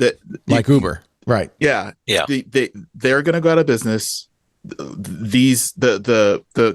There's almost going to be a cross where the open source models will be better than these proprietary models. And once you can do the inference locally, then what is the source of revenue? That's happening right now. That's there's a race to the bottom. Now. You're talking about the commoditization, and Wesley knows that I'm more bullish on this than some. But you're literally putting your mouth where your money where your mouth is. Exactly. But the argument that you could, if you look at it through a different lens, this is just a new type of compute. And so, listen, you have all sorts of programs to help people communicate. Some have fancier wrappers than others. Why did Slack win when a different type of communicator product? If you think of it through that lens of this is just a different style of compute, people will pay for it. And what differentiates isn't like the underlying commodity could be the intelligence, but then how you deliver it or the underlying terroir or secret sauce of the data could make a difference. And so that's why I'm bullish on it, because I don't see that this is any different than any other software that's ever been created since software existed. Well, the thing is, people could pay for it, but also there's the option not to pay for it and still get all the benefits. And that's as long as you still have that option of. That's been true for open source software from day one of open source software. Yeah. This is the tweet from Aravan. But you're talking about the same thing that's on the web is going to be the same thing locally. Like if you think about like what's going to be shipping with all versions of Windows with local models, and the same with other PCs from Apple, that you have local models that you can use offline even, then why would someone pay for service when they can just run it locally? That's going to be quicker, more reliable, and work offline. And even if a company finds value in this, what is preventing them from just deploying their own servers to make sure that their data is housed locally, making sure that it doesn't go out to any proprietary third party and just be able to do the inference locally as well from a corporate standpoint. So we're not there yet. I mean, if you've used Apple Intelligence, you see the drawback of trying to do everything on the device, right? We are not there yet, but we are moving that direction in the same way that we're accelerating adoption. This is the tweet from the CEO, the founder of Perplexity AI, Aravind Srinivas. He says, thankful for open source. We're going to keep making this faster and cheaper. Knowledge should be universally accessible and useful, not kept behind obscenely expensive subscription plans that benefit the corporates, but not in the interest of humanity. Let's not forget that these models are trained on the public internet, that they can exist because the public internet exists, and because all of us have been pumping the contents of our brains onto the web for the last 15, 20 years, right? More than that. Let me give a different argument. Let's go to the other side of the curve. Let's say these huge companies are super like advancing AI. Let's say we have agentic AI, right? And agentic AI, that's a general intelligence and can do anything a human can do. And so we have companies that are going to be hiring less people because they're able to use these agents and this AI that's so smart that they can hire these digital people instead of physical people, which means that less people will get jobs, but more people will start their own company because instead of having to hire a huge staff, they use these digital employees. And so now we're going to have a lot more competition of different properties and different companies out there with different AI tools, but we're not growing the consumers. The consumers are going to be constrained, which means there's going to be less and less people to even buy this stuff, which means that these mega corporations cannot be sustained on the revenue flow from it being diversified between all of these other companies that are going to come into existence. Is that analogous to what happened in the music industry where 30 years ago, you had platinum artists, a handful of people who made billions of dollars, all Taylor Swifts, to a time when there were a lot of artists who could make a living, like $100,000 a year, not make the mega bucks that the big superstars did in years gone by, but a lot more artists can make a living as a musician. Is it like that? Or think of the largest streaming platform we have is YouTube. Yeah. There's a really good example. Yeah. And now everyone is not everybody's a Mr. Beast, but there are plenty of people who can make a living. We're an example of that, It can make a living on it. Actually, there is a related story, which I'm going to get to in just a moment. We're going to take a break. YouTube's CEO, Neil Mohan, came out with his annual letter this week with a surprising statistic. But we will hold off on that. But you tease. Hold that thought, Wes, because I think you're onto something here. Wes Faulkner is here. Wesley83. He's an influencer. Wesley83.com. Yes, he is. We won't talk about his job because we don't want to talk about his job. He's an influencer. He doesn't have a job. Well, he has a job, but he doesn't need a job. He doesn't want a job, but he has a job. So don't worry about it. Okay? He's fine. That makes right? sense. Is that approximately right? I want you to love me for me, but not who I am. Yeah, love him for who he is. You know what, Wesley? It's always been that way from day one, right? Yes. Since I met you at South by. Are you going to go to South by this year? Unfortunately, no. I am not. This is going to be the first South by I've missed since 2007. Wow. That's a big deal, isn't it? You used to live in Austin, though, so it doesn't. Yeah. The first 10 years. I was on the advisory board for South by, for 13 years. Amy Webb is doing her annual talk there. She's going to be on with us the week after, so we'll get a South by report from Amy. They're going to miss you, Wesley. They're also going to miss the convention center. They're tearing it down. What? What? Yeah, so it's going to be a little bit of a chaotic South. Is it all going to be at the Driscoll? Where are they going to do it? I have no clue of where they're going to do it. And it's going to be in multiple places probably. Yeah, spread out. Great to have you, Ian Thompson, also here from the Register, the snarkiest news operation in the world. We try. Yes, it's good. It's good. It's always nice to have you on, Ian. And it was a pleasure. Yeah, and our good friend. It's not over yet, Ian. Don't get your hopes up. We still have many more stories. Oh, no, lots more stories. And I thought you were talking about the nation itself. But it was many more commercials as well. Yes, you're welcome to join the British Commonwealth again if things get a bit sketchy over here. You know what I've been thinking lately is I think humans like kings. We like it like having a guy, there was this brief period in the United States where, we were anti-monarchy and we were like independent and we were going to have a self-governing, but that's a lot of work.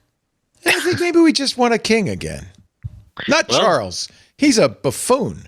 But well, come on. I mean, you had George G.W. Bush, for example, the son of a former monarch and who wasn't the smartest tool in the box.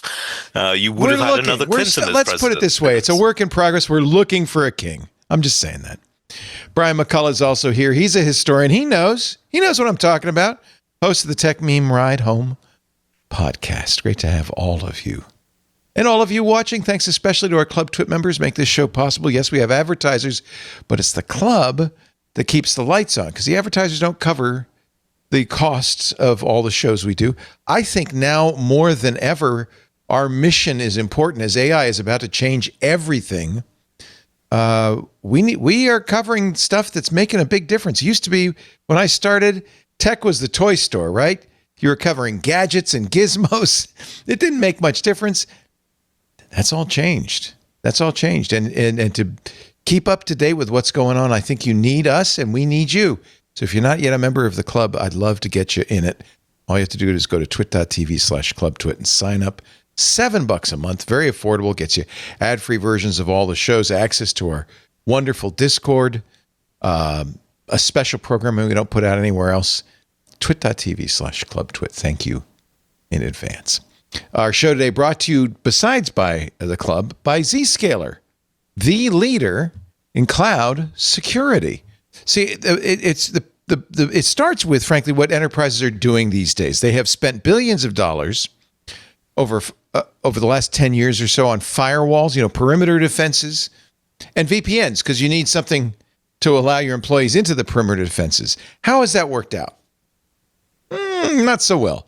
Breaches are going up like crazy. There's an 18% year-over-year increase in ransomware attacks, a record $75 million payout to ransomware in 2024. See, it turns out these traditional security tools aren't really protecting you like you'd like them to be. For one thing, the VPN expands your attack surface because you have public-facing IPs. And bad actors have something to latch on to. In fact, they're doing it faster and better than ever before, thanks to AI. Plus, these VPNs struggle to inspect, as do the firewalls, encrypted traffic at scale. What does that mean? Well, once a bad guy gets into your network, it's presumed he's a good guy. He's an employee. So lateral movement is you can access all your data, anything, every app. And that means the bad guy is going to be able to find your emails, find your customer information, and exfiltrate it. They encrypt it and exfiltrate it, and your firewall can't see it, doesn't know what it is, and lets it out. So you're getting data loss via encrypted traffic and other leakage paths, and bad guys are just exploiting your traditional security infrastructure like crazy. They're using AI to outpace your defenses. Really, the time has come to rethink security. You can't let the bad actors win. The perimeter defenses are not enough. Those bad guys are getting through. They're innovating. They're exploiting your defenses, and they're using AI to do it faster than ever before. That's why you need Zscaler Zero Trust plus AI. This is a solution that transforms your security. It does it in a few ways. It hides your attack surface. Your apps and IPs are no longer visible to the public internet. They can't see it. They can't attack it. It also eliminates that lateral movement because users can only connect to specific apps they're explicitly approved for. They don't get access to the entire network. And Zscaler continuously verifies every request based on identity and context to make sure that person is the right person to access that data. Zscaler plus AI also simplifies security management with AI-powered automation. And detecting threats using AI, they analyze over 500 billion daily transactions. 500 billion transactions every day. They go through them all to find the danger zone, right? The needles in the haystack that could poke you. Hackers can't attack what they can't see. Protect your organization with Zscaler Zero Trust and AI. Learn more at zscaler.com/security. ZSCALER.com/security. Or for you, Ian, zscaler.com. Zscaler.com/security. We thank you so much for your support, Zscaler, and we thank you for supporting us by going to that address, Zscaler.com/security. Two interesting statistics this week. One, the Super Bowl, and I know you guys probably didn't watch it, was the most watched TV show of all time last Sunday. The most watched TV show of all time. But, according to Neil Mohan, YouTube CEO, more people are watching YouTube than anything else. TV screens have overtaken mobile as the primary device for YouTube viewing in the U.S. More people are watching YouTube on TV sets than any other device here in the U.S. Wait. You're conflating two things there. Number one, YouTube, in terms of streaming, is bigger than Netflix. They're by far bigger than everybody else. But yes. the second statistic there is that now you're watching it on your TV. On your big screen. Yeah. You're not sitting here in the line at the grocery store laughing at your YouTube shorts. You're sitting, by the way, they're very funny shorts. You're sitting on your sofa watching it on the big screen. So, I mean, it's two different trends, but I think they're related, Brian, because we are watching TV, traditional TV. We watch the Super Bowl like crazy, but every other day of the year, I think everybody's watching YouTube on those big screen TVs, right? I say all the time on the show that YouTube is the most powerful thing in media that people continue to undervalue and underestimate their power. Everybody talks about Netflix, and Netflix's only competition is sleep, but Netflix's real competition is YouTube, and YouTube Yes. if you just look at the amount of minutes, time share, however you want to do it, YouTube is bigger, and they don't have the production budget that Netflix. They don't have any production, but well, I mean, they might have a token production budget, but really, the people who post on YouTube, we're paying our production costs, not YouTube, right? So YouTube's getting it for free, basically. So 128 million people watched the Super Bowl. That was a rating of 49.1. Almost all the households with TVs half of them were watching the Super Bowl. That's a pretty amazing thing. But again, those events are few and far between. And I wanted to say one thing about the YouTube thing, though. Yeah. Is that I use YouTube and I watch YouTube a lot. On my desktop or on my phone, I turn off autoplay. Yes. But on the television, you leave it on. Like a hassle to do a search, so autoplay goes on. So I wonder how much of those are just like going that in the background and running even overnight. Someone's falling asleep, or just it's easier to, you don't have to channel surf when the TV is just choosing new programming. So that could be also be part of it, is that the habits are dramatically different for how people use it on a TV as opposed. Yeah, but that's the genius of YouTube versus everyone used to complain about the boob tube and when we were younger of people just sit there and mindlessly channel flip. The genius of YouTube is you don't even have to hit the remote button. Put the remote down. Let us choose for you. Yeah.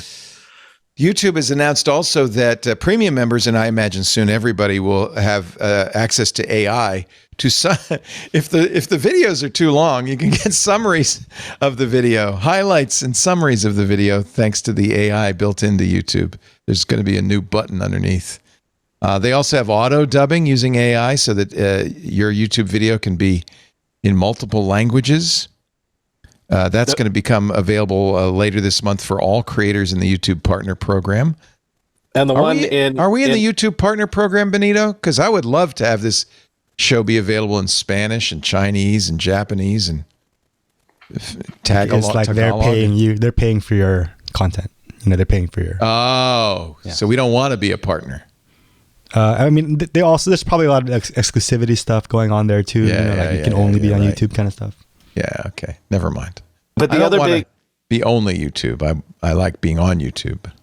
The other big AI announcement in that letter from Mohan is they're going heavily into the creation aspect of it. So you can type in, I want to be, on a beach, in front of a beach in Hawaii or whatever. It's that sort of stuff that they're going heavily into now too. Wow. Or I want my shirt to look different, or I want, all of that stuff is especially for the stand in front of my phone and do a talking head, YouTube short or whatever. Like you could just immediately zhuzh that up as much as you want with AI. Well, that is, I think, an important point is that for most people, I'll include myself, it doesn't. You look at somebody like Marquez Brownlee or Mr. Beast, and those standards are so high, it doesn't feel like you could be a success on YouTube. Have you ever been to his studio? Because I No. recorded something there once. It's a huge warehouse. If you're ever driving up I-95 or down to the airport in Newark or whatever, there's all these warehouses along the water, and he has a big one. So if you ever see his videos where he has the car outside in the parking lot, it's right outside. But yeah, it's a huge cavernous thing with like maybe it's a cheap warehouse or something or whatever. But yeah, it is a. Oh, it's not cheap. He's got money.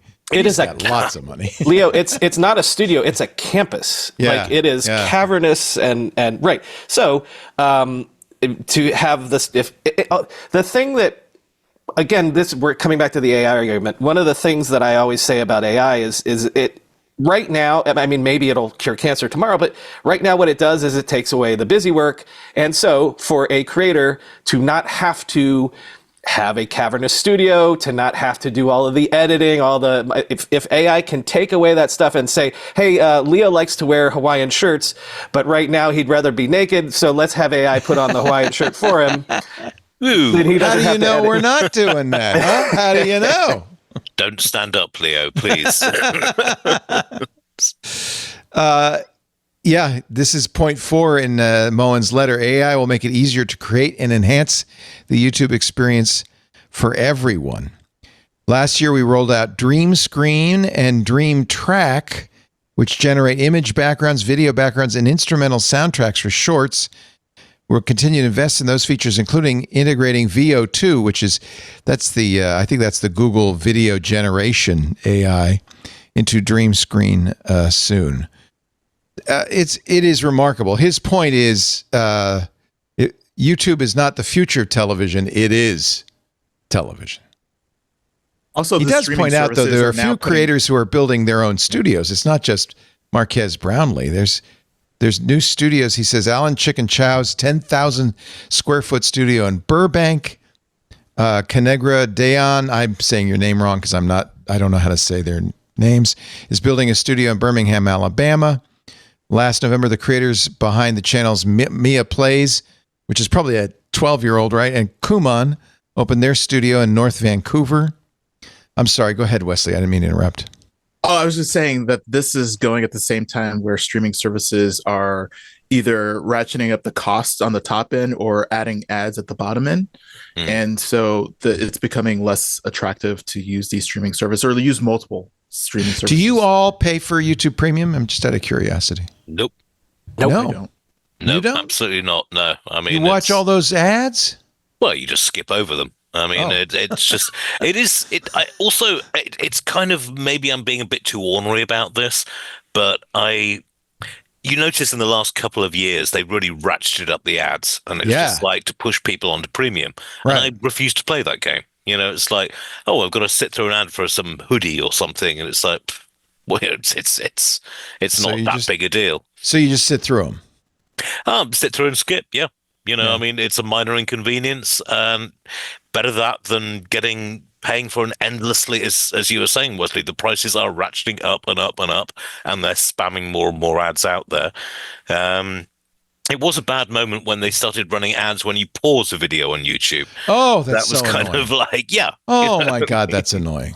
It's like I paused to go and do something in the kitchen, and then all of a sudden I'm getting another ad. But the streaming channels are starting to do that too. I think Hulu is so annoying. It's starting to do that. You're paused. This would be a good time to go buy some new shoes. No. I saw you looked at a new sofa last week, and maybe you'd like to go to Sofa World. I'm just jealous because we haven't figured out how to do that. We probably would if we could. You can pause us. Well, for some reason, I keep on getting spammed with extremely inappropriate ads. It's just like bras for the small-chested woman, and you're going, well, they're not that big, but The bad things about the ads for those services too is they're super repetitive. So they don't have enough advertisers. You see the ads over and over the same exact thing. Yeah. And but Leo, you're right. Everybody that swears by paying for it, like they love it. But what I know when someone tells me that is, oh, you watch more YouTube than I do. Yeah. Right?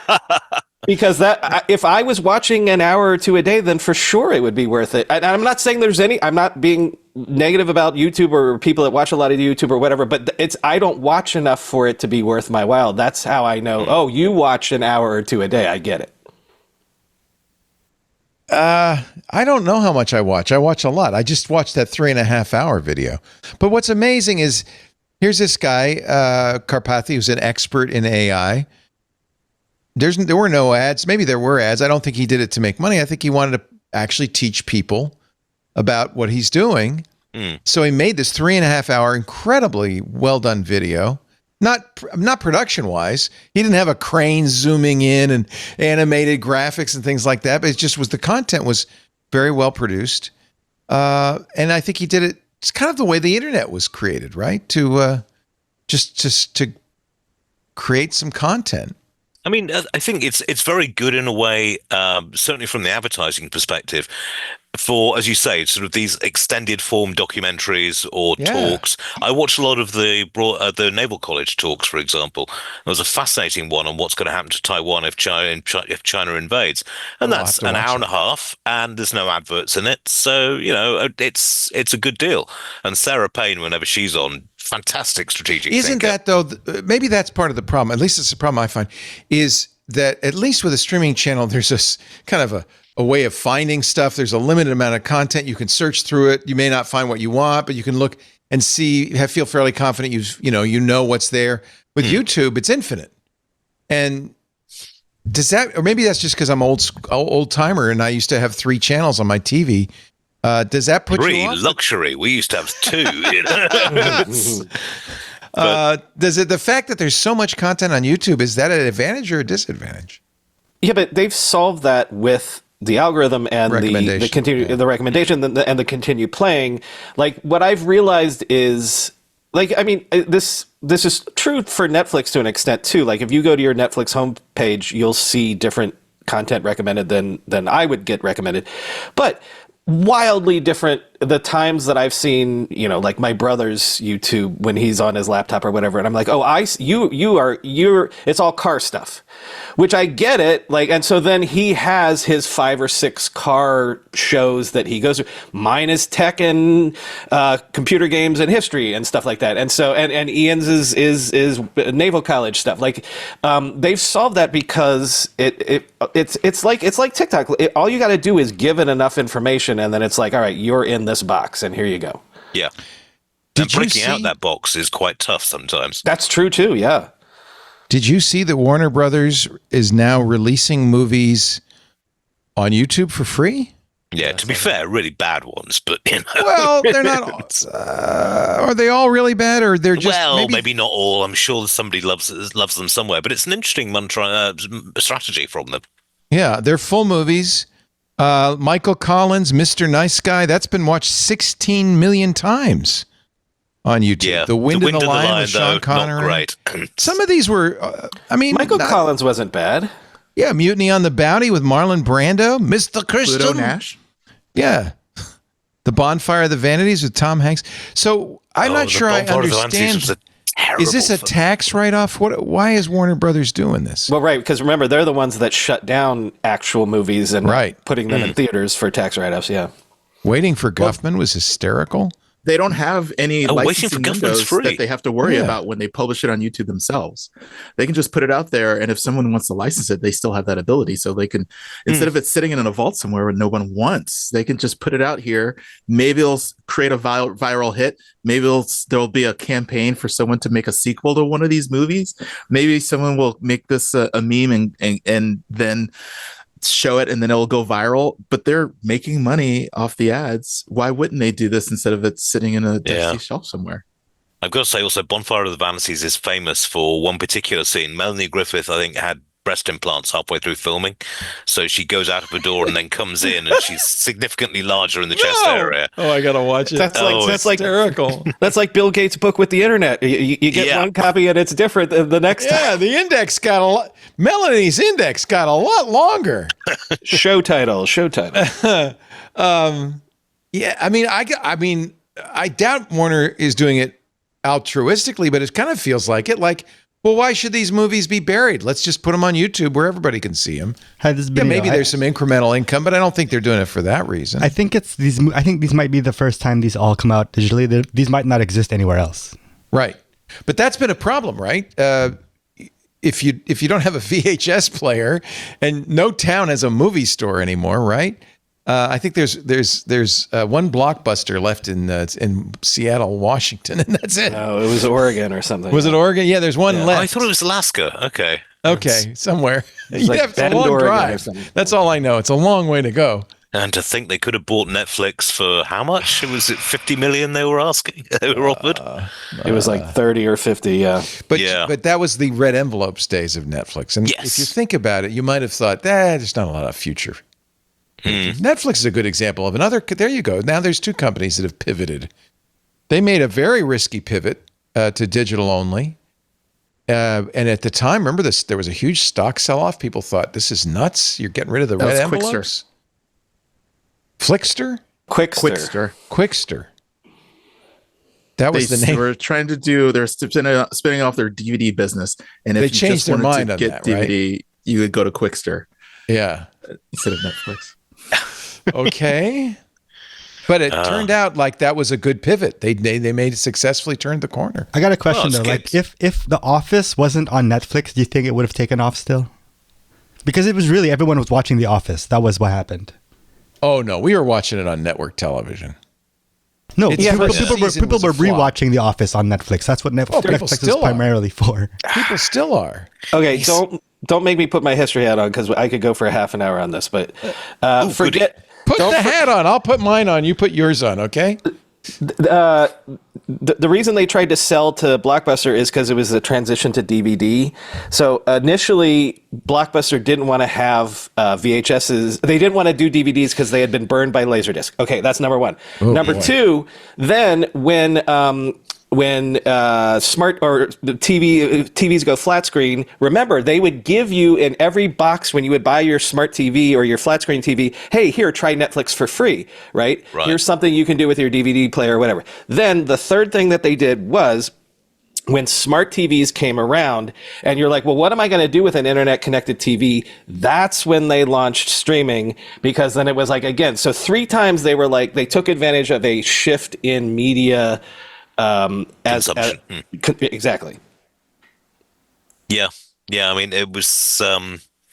It's been a fascinating ride, and I think they surfed the wave of technology really well, in a way that other companies just got pushed down into the crushed by the waves, as it were. But no, I mean they've done it really well. But coming to Wesley's point, Hastings credit for that. Is he a genius?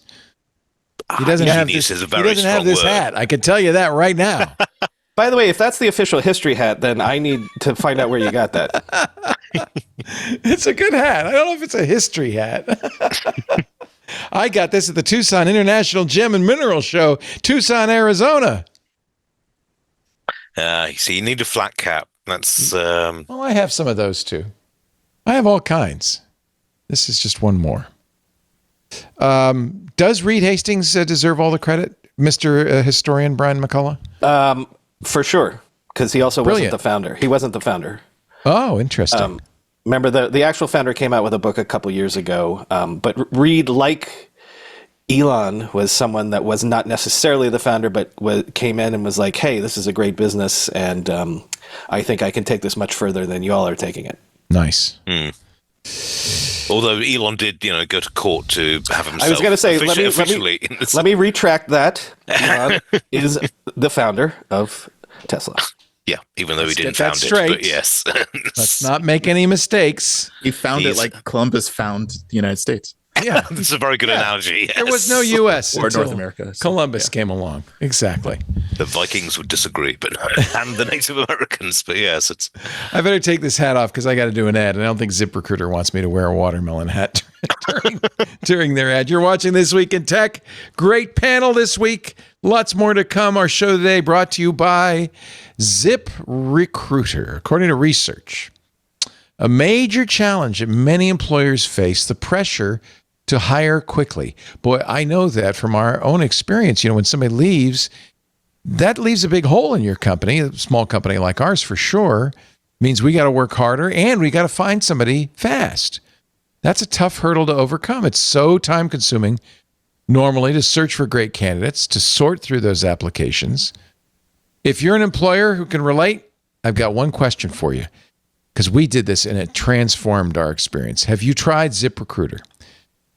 ZipRecruiter has figured out how to solve this problem, and it has worked so well for us. 4 out of 5 employers who post on ZipRecruiter get a quality candidate on day one. And in our experience, it's usually within a few hours. You could try ZipRecruiter for free right now. ZipRecruiter.com/twit. It's the hiring site employers prefer the most based on G2. So how does that work? Because when you post to ZipRecruiter, you're posting to 100 plus job boards and all the social networks. You're casting the widest possible net. You might say, oh gosh, I don't want to be inundated. No, don't worry. It all goes into the ZipRecruiter interface. No calls, no emails. In fact, they reformat all of the resumes so it's easy to scan through them. You can have screening questions, true, false, multiple choice, even essay questions. So you can eliminate candidates who just don't make the cut. And then zero in on the candidates who are great. But then something amazing happens. ZipRecruiter it has, by the way, because people come to it looking for jobs, it's got more than 1 million current resumes on file.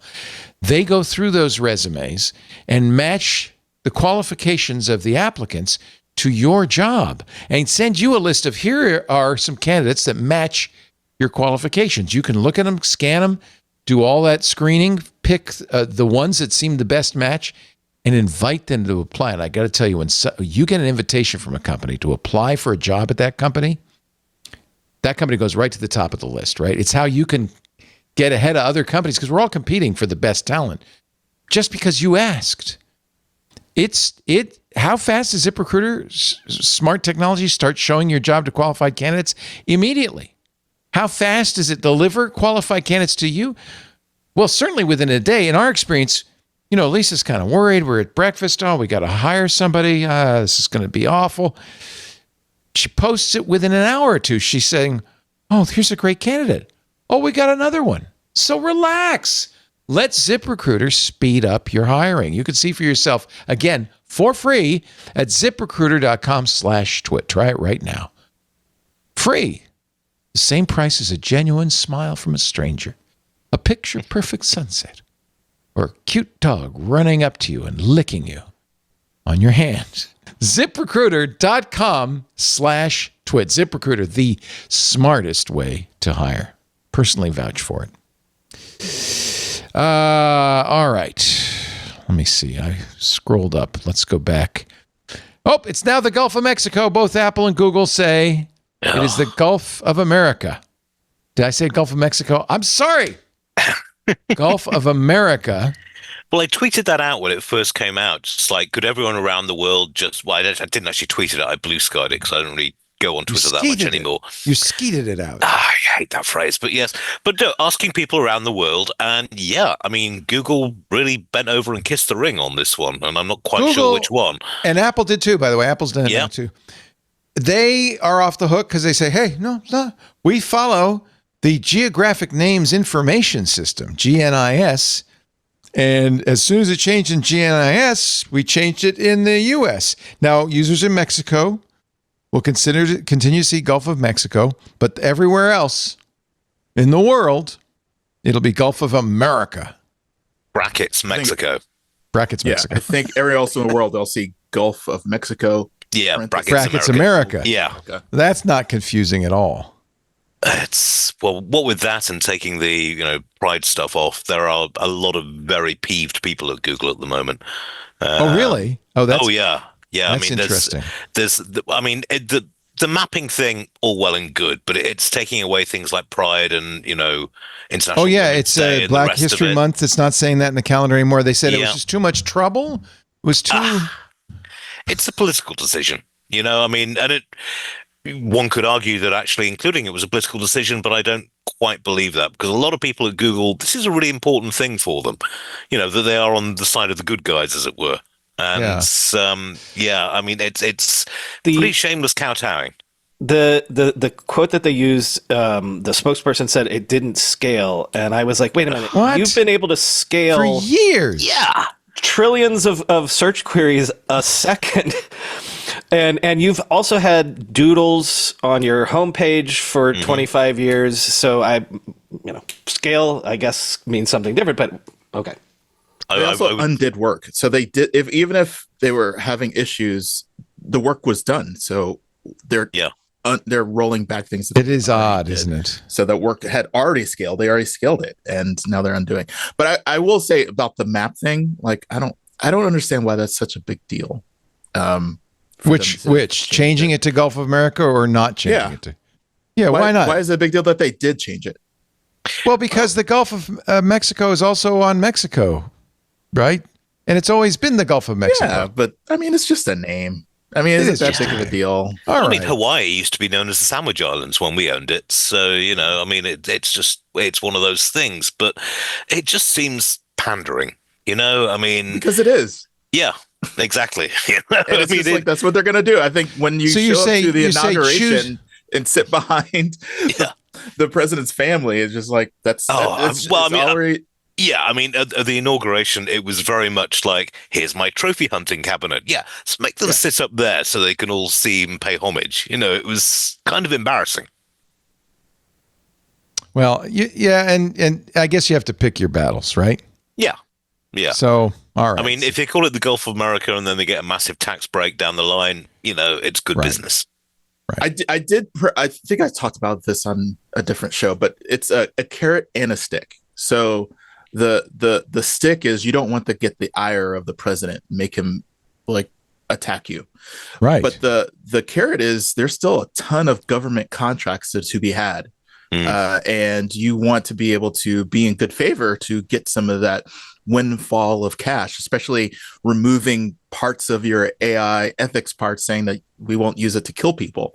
There are reasons why they're making these changes, and it's just for money. And it's these are companies, and that's what they feel that they'll do. I saw a meme that really would be, it's more, they wanted to call it the Crypto.com presents the Gulf of America, brought to you by Amazon. Something like that might be more appropriate. Kind of. Well, I mean, Associated Press has been banned from the White House and Air Force One because they're still using Gulf of Mexico. It's just that's a little bonkers. Petty. That's just a little petty. A little? I mean, that's a huge amount of pettiness. It's not like AP is exactly, a firebrand of left-wing politics. They are actually very accurate. Now, speaking of petty, Scarlett Johansson is asking the government, whoever that might be, to limit AI after a fake video of her opposing Kanye West goes viral. She's urging U.S. legislatures to, this AI is such a bad idea. You see what they did with it. She wants them to place limits on artificial intelligence. Yeah, good luck with that. Why doesn't she just sue the person who did it? Yeah. Yeah, there ought to be a law. Just sue the person that did it. Yeah. Yeah, I mean, what was it? Last year, Tom Hanks came out because someone did a deep fake of him talking about diabetes, which he suffers from. And, this stuff is going to happen. And I don't think, honestly, saying, well, we need to limit the entire technology just because I'm getting deep faked is going to work in any way, shape or form. Well, not to mention that even if the United States outlawed AI, that everybody else is going to go full speed ahead. Yeah. Oh, absolutely. It's the new arms race. It seems a little bit like self-centered to say, well, you should stop AI because they're making fake videos of me. It's a little bit right. The quote should be limiting AI deepfakes. Yeah. Yeah. As a personal... I don't think you even should do that. That's free speech, Well, as a public figure. But again, the problem is that limiting AI as a top priority is the quote, a bipartisan issue. But should there be a law against Kanye West? Well, The person. should there be a law? You can't make a law. You can't. That's not how it works. well, I mean, I thought defamation would work quite well here. You know, if you're actually We already have that law. Yeah, exactly. So we've Yeah, you got don't need a we've new got the law. rules in there. Yeah. The I'm not problem, sure. and this is the big problem with the internet, I think you should ban the internet, is it's possible to do something completely anonymously and never get caught. So ban the internet because you don't know who to sue. And keyboards and cameras. Oh my God, yes. Ugh. Let's just go back to horse and buggies. You know, the Amish had it pretty good. They were pretty smart.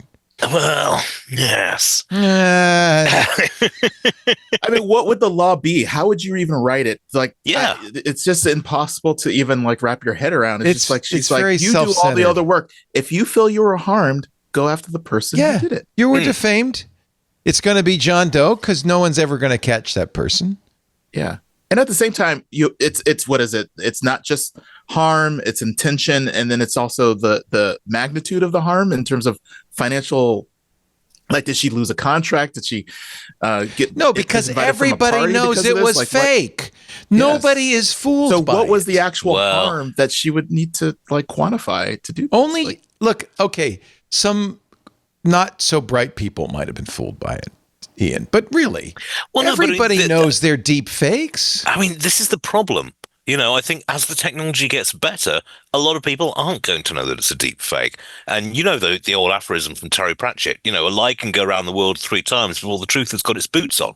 Right. You know, I mean, this kind of stuff is going to be really important going over, you know, in the next few years as the technology improves. I Okay. saw this video, this thing that was being sold. It was a ring that you could slide on, and it was an extra finger coming The extra out. finger ring. I love that. Yes. That's hilarious. So It's a marvelous idea. the idea being that by doing that, You make no it one, Plausible deniability, saying like, oh, you could it's say, probably well, fake. that wasn't me. That was a picture of AI. Yeah. That was made by AI. It's a marvelous idea. I do admire the spirit behind Somebody's got to be selling these. Probably Oh, on yeah. Shein and Temu. Alibaba will have you can buy a dozen of them. that. Got to say, I'm tempted. So for people not seeing the video, it's a ring you put on your finger that has an extra finger. So it looks like you've just got an extra finger sticking out of your ring finger, which means obviously that this is an AI generated photo. I would like to meet the person that came up with that idea because that's smart. That's really smart. We've actually for a long time talked about things you could wear that would confuse an AI. Like, Right. But, you know, in fact, I remember way back in the cottage days, like 15 years ago, our chief of engineering, Colleen Kelly, was going to make, because my wife at the time didn't like to come to the studio. She didn't want to be on camera. So she was going to make her a ring, a necklace she could wear that had invisible LEDs that would blind a camera, but no one would be able to see it. It wasn't visible light, but the camera, you would just be a glowing blob. Good idea. We should all have that necklace. Walk around. Didn't they have the scarf that was? It was like Yeah. a sort of $300 pattern? anti-paparazzi scarf. Yeah. And Roman Abramovich, the Russian oligarch, took it even one stage further. With one of his smaller yachts, he actually had camera detectors. So that if somebody was aiming a digital camera at you, then they'd try and flash out that. Yes. What privacy, what will happen, and it will certainly come in the next few years, where nothing you see you could trust. Like anything could be generated. What will the upshot of that be? I think we'll go slightly mad, to be honest. I mean, I was talking about this with someone the other day, and it's like, if you think the 1960s and 70s, most of us got all our news and information from a very limited number of sources, a few TV channels, a newspaper, maybe the local radio and station. as a result, we were all on the same page, or mostly. Sort of on the same page. And now we at least had a agreed upon set of facts that we were working off of. Yeah. And now at the moment, you can find whatever facts you want which fit into your worldview. I don't know. There is talk about getting watermarking schemes and that sort of thing going, but I'll believe it when I see it. So, yeah, I think. Sorry. Yeah. It was just sorry I interrupted. I was going to say that's why we have influencers, because I was just going to say that too. Yeah. Why do we have influencers? Because people trust this person instead of trusting a media or an organization. They're like, I'll just talk to what you would go to your neighbor and they would tell you about something that was going on downtown or something that happened at their job. You would take it as fact because you trust the person and thus you trust the information they're saying. By the way, that's probably why I'm an influencer now. Right, because we all trust you. Yeah, once you trust people, then what you hear from them is the thing that you put trust in rather than an organization. Right. It's not, I mean, obviously the algorithms have had a lot to do with that. But I've said that for a long time that half of what the influencer economy is you find your crew.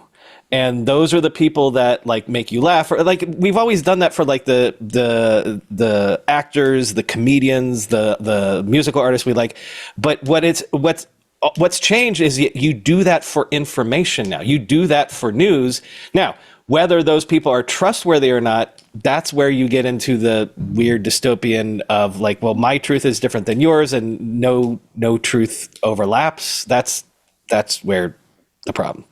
Maybe. Yeah, I mean, as a journalist, this is particularly concerning because it's, our whole business is facts. And, when people can make up their own facts, then how do we get reasoned and intelligent debate? Another technology on the horizon, according to Sundar Pichai, he says, the CEO of Google, of Alphabet, actually, useful quantum computers are 5 to 10 years away. Just like fusion. Just around the corner. Just like the singularity and everything else. Everything is 5 to 10 years away. I mean, I've been hearing this about fusion for, decades, and we've been hearing this about quantum computing for a while, but I don't know, it does look like it's coming together, slowly but surely. It is slowly coming together. Jensen Huang of Nvidia said very useful quantum computers are likely decades away. Pichai said, well, here at Google, he knows, right?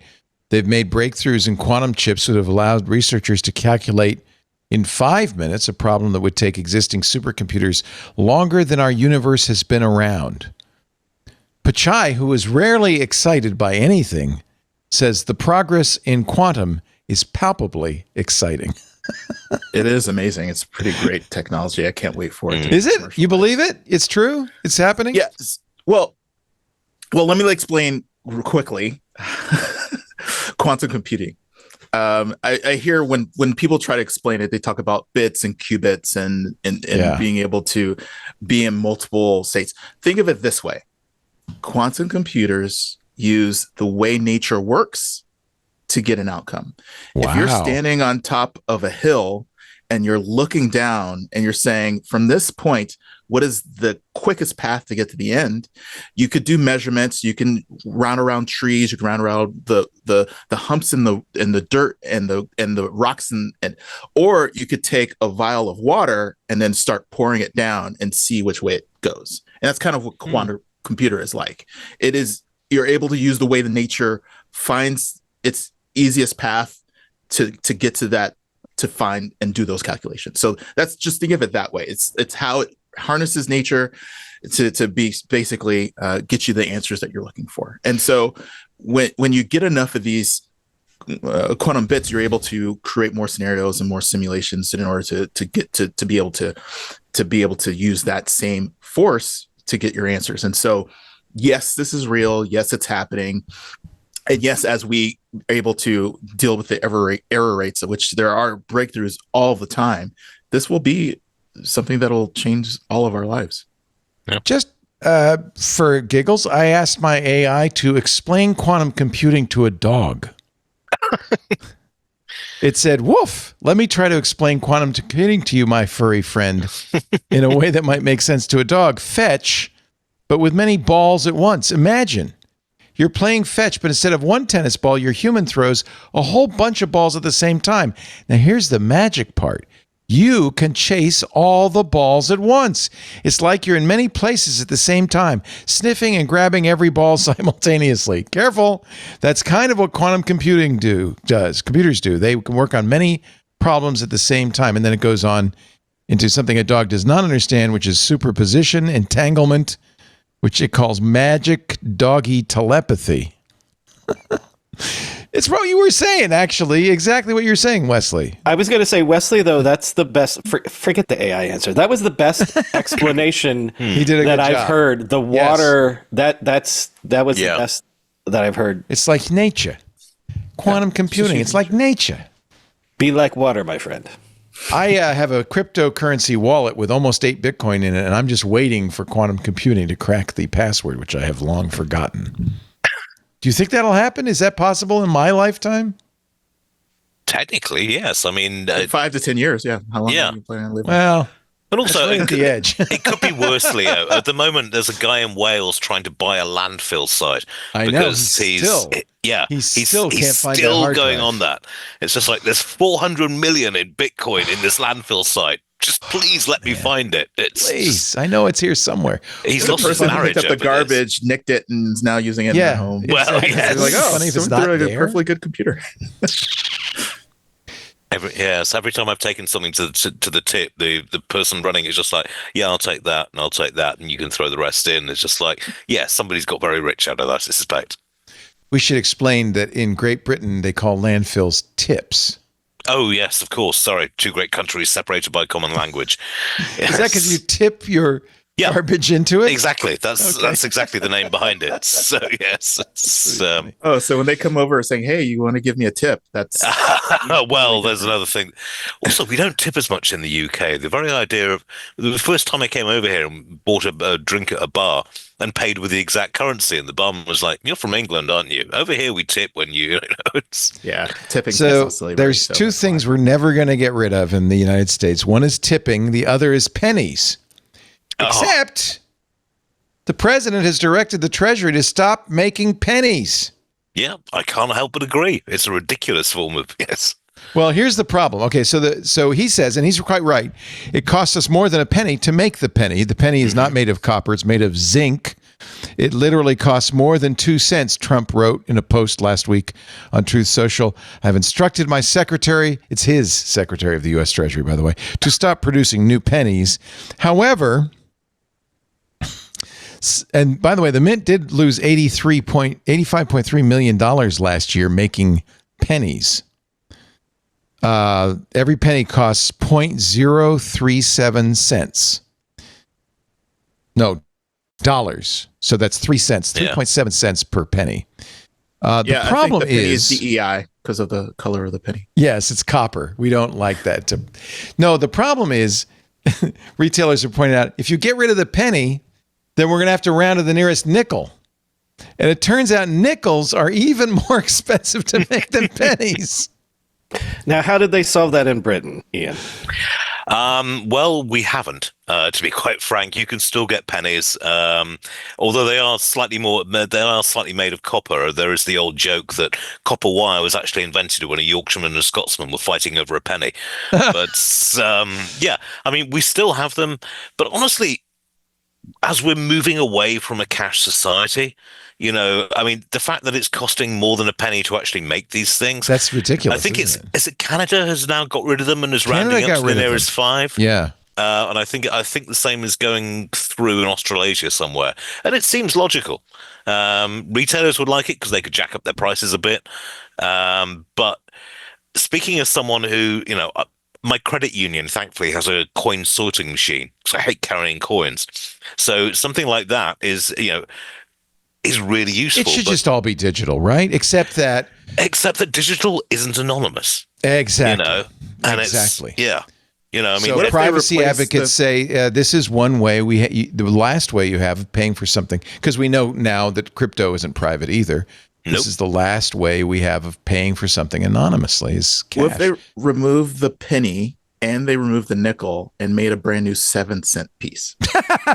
Oh, come on. No but one's going to make think it in out of sevens. something really cheap Yeah, make and it out of ugly. something really cheap. Make it out of wood.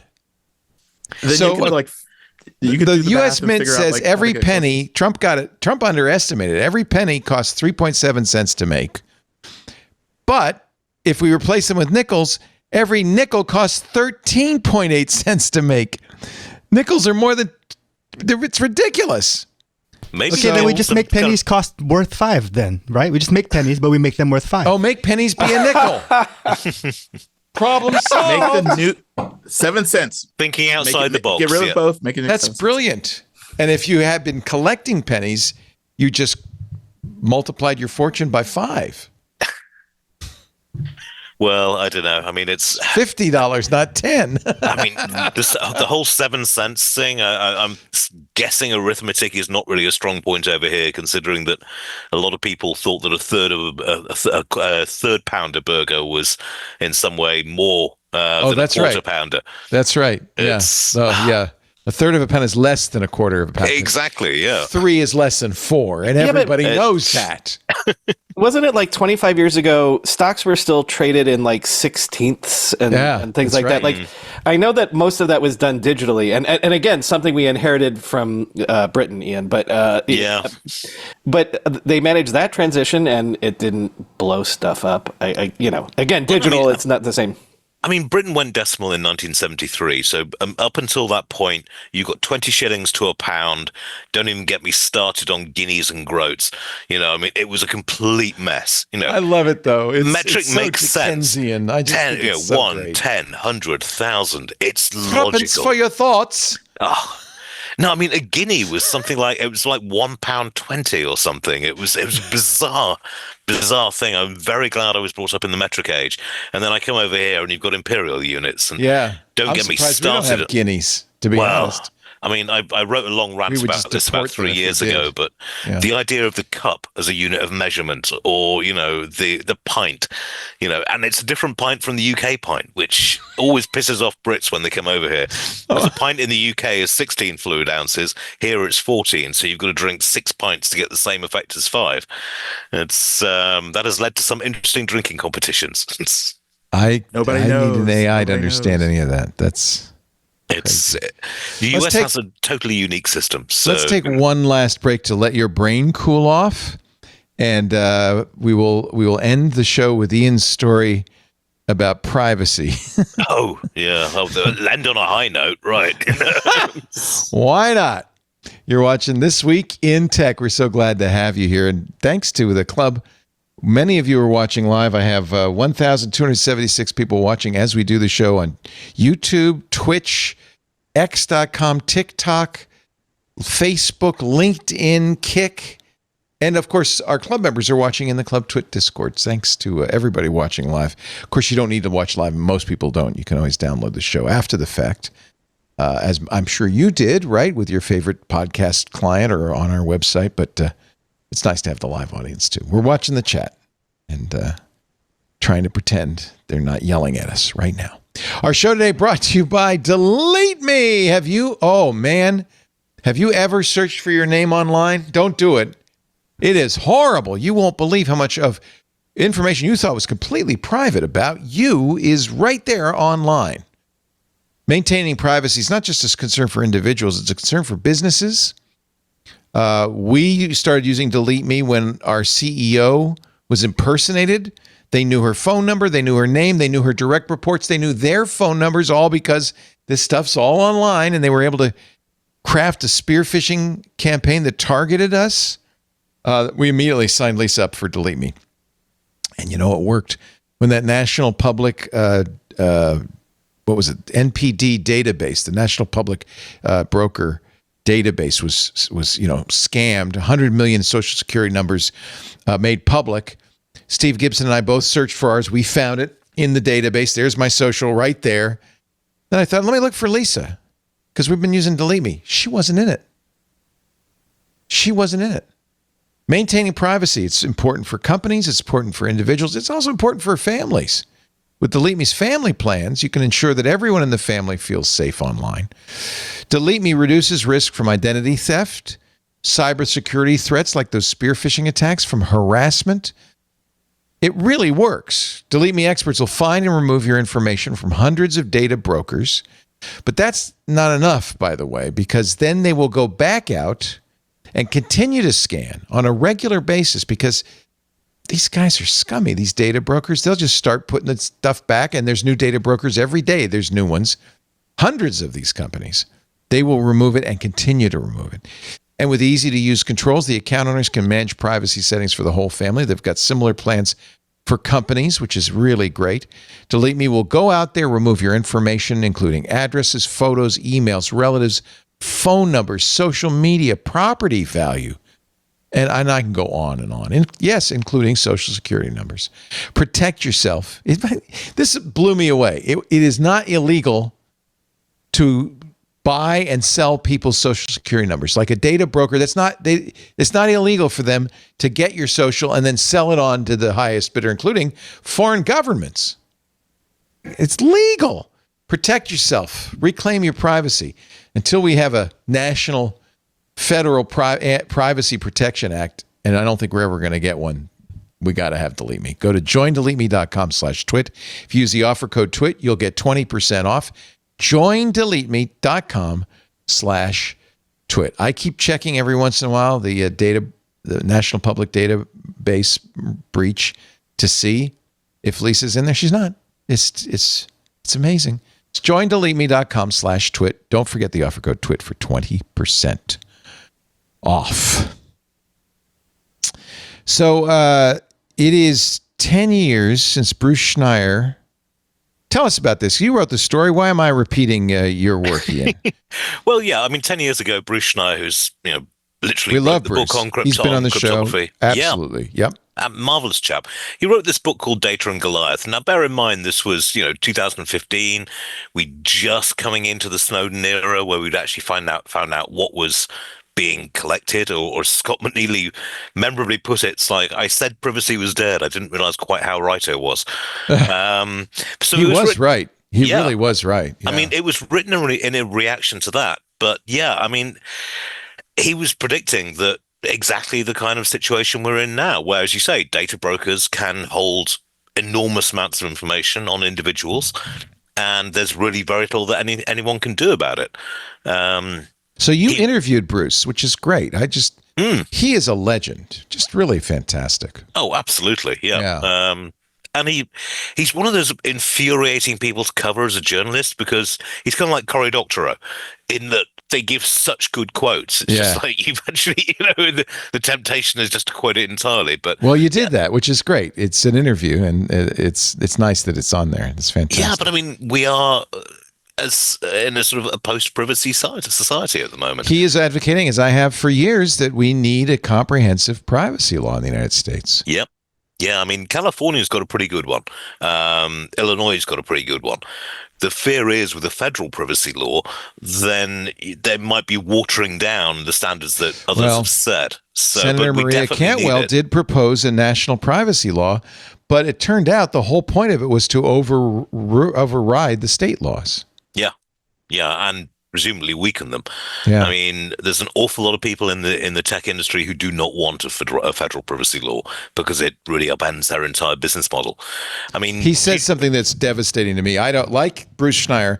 I don't use Gmail. I don't want Google to have my email. But he says it doesn't matter. Google has more than half of my email, because over half of my correspondents do use Gmail. And I hadn't even really thought about that, but they've got their end of the conversation. You really can't opt out. I mean, at this point, it's. I mean, I would love to see something like GDPR that we have in Europe applied to the US, but it's not going to happen based on the current legislative agenda, it seems. What does he say? I feel like people gave up. Like, I don't care anymore. It's like, I'm wearing on my wrist. We're going to interview these guys on Wednesday. This is an AI device that records everything. Yeah. Sends it to an unknown, because they don't say unknown AI for an analytics, for transcription and analysis, and then puts on my phone, puts notes from my day. It's great. Tells me what I agreed to, what I did. It's like a diary that some third party is making. But I gave up. Like, I don't know where this is going. I don't even care anymore. It's not like Big Brother where the state enforces that you have these things. No, I'm wearing it. You actually buy them. It. I don't know. I mean, Leo, I know that you have smart devices in the home. Brian and Wesley, do you as well? Because I refuse to have them in here. I mean, I have. Yeah, they're probably not plugged in unless, my smart TV is. You don't use Amazon's Echo? No, but hey, aren't they about to release one next week or something? Yeah, the 26th.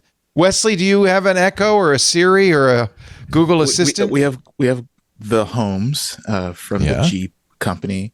Yeah. But I was just thinking that with Meta's influence with the new administration, I know he was saying, like, please regulate us.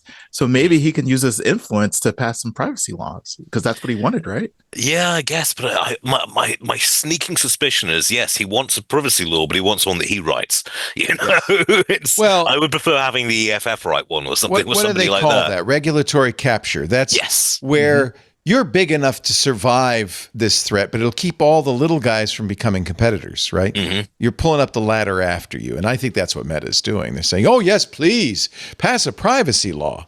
But we already know everything about you. So it just keeps the new guys off the block. That's all. Amazon is going to do, we think, an AI upgrade. They were supposed to decide Friday, and I don't know yet. All right. Whether they did. So they were going to have all of the people working on the AI were going to get together on Friday because it was famously not working very well. Here it is. According to internal messages seen by the Washington Post and an Amazon employee who spoke on the condition of anonymity, they have decided to push back the release of the AI Alexa for more than a month after. So they're still going to have a February 26th event. Poor Panos Panay, again, is going to have the rug pulled from under him. He won't get to announce what he wanted to announce. Oh, we'll show us pictures of his children, though. He always does. Yeah, he actually, one time he did it when he worked at Microsoft. He was in charge of Surfaces. He did it from his house. And his daughter showed up in the middle of it was terrible. I remember. That was inside baseball of all of us to laugh at Panos. So ridiculous. Honestly, I remember the Surface days when he made one of them into a skateboard, and that was just like you were sitting there in the press conference going, "My goodness!" People say, who was it that we had on? It was Daniel Rubino from Windows Central, who said he's had private briefings from Panos when he was at Microsoft. He's exactly the same, even if it's just one-on-one. He's always pumped, but he's really enthusiastic. He really loves what he did. I think it was a smart move for Amazon. They hired him, put him in charge of this, thing that everybody has. They've sold millions of them, hundreds of millions, but nobody really uses for anything but cooking timers and music devices, and to turn it into something useful. The smarter and more, according to the Washington Post now, after that Friday Valentine's Day meeting, the smarter and more conversational version of the Amazon Echo will not be available until March 31st or later because it's just not smart. And it's not going to get smarter between now and when it's released. Yeah, I know. Maybe marginally, but this is a waste. Because but Wesley, clearly a month might be enough. It might get better in a month. They want to charge, they say $5 to $10 extra for the smart Echo. You could still have the free dumb Echo, but they figure everybody will buy the smart one. This is going to be just like Apple Intelligence, where it's very disappointing. They're just going to be making things up. And Apple's still pushing it off. Now it's 8.4 or whatever it is, 18. What is the iOS? Well, considering how Apple butchered the BBC's headlines, and I think they've got a long ways to go. Yeah. You know what? I turned on the summaries, the AI summaries for my notifications, because they're hysterical. But it's not true. My Ring doorbell says many people came to your door.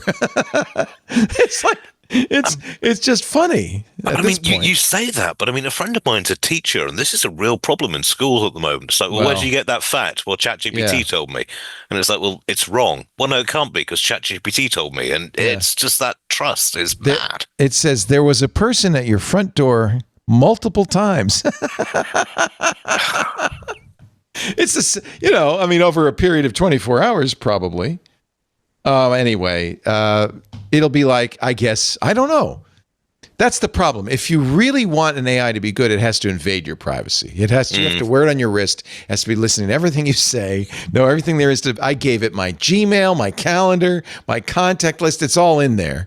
And you've got to trust the company that's holding that data as well. You know, whether or not I don't even know who they are. Yeah. But I'm going to interview them on Wednesday, and we'll find out who they are. Who are you guys? No, but I love it. Honestly, I love it. But we'll talk about it on Wednesday in Intelligent Machines. So according to internal documents seen by the Post, the new features of the subscriber-only AI-powered Echo could possibly, if we can get it to work, include the ability to adopt a personality, recall conversations, order takeout, or call a taxi. But just like Apple Intelligence, I thought we already had those things, and they didn't work very well the first time, and so you're going to call it a different name, and okay. You know, it's too bad. If you know what you're doing, AI is amazing. If you're sophisticated enough to use the right ones for the right job and to use it appropriately, it's amazing. But most people's experience of AI will be this, or will be the dumb Apple Intelligence. And I think most people are just going to say, AI is just a joke. It's stupid.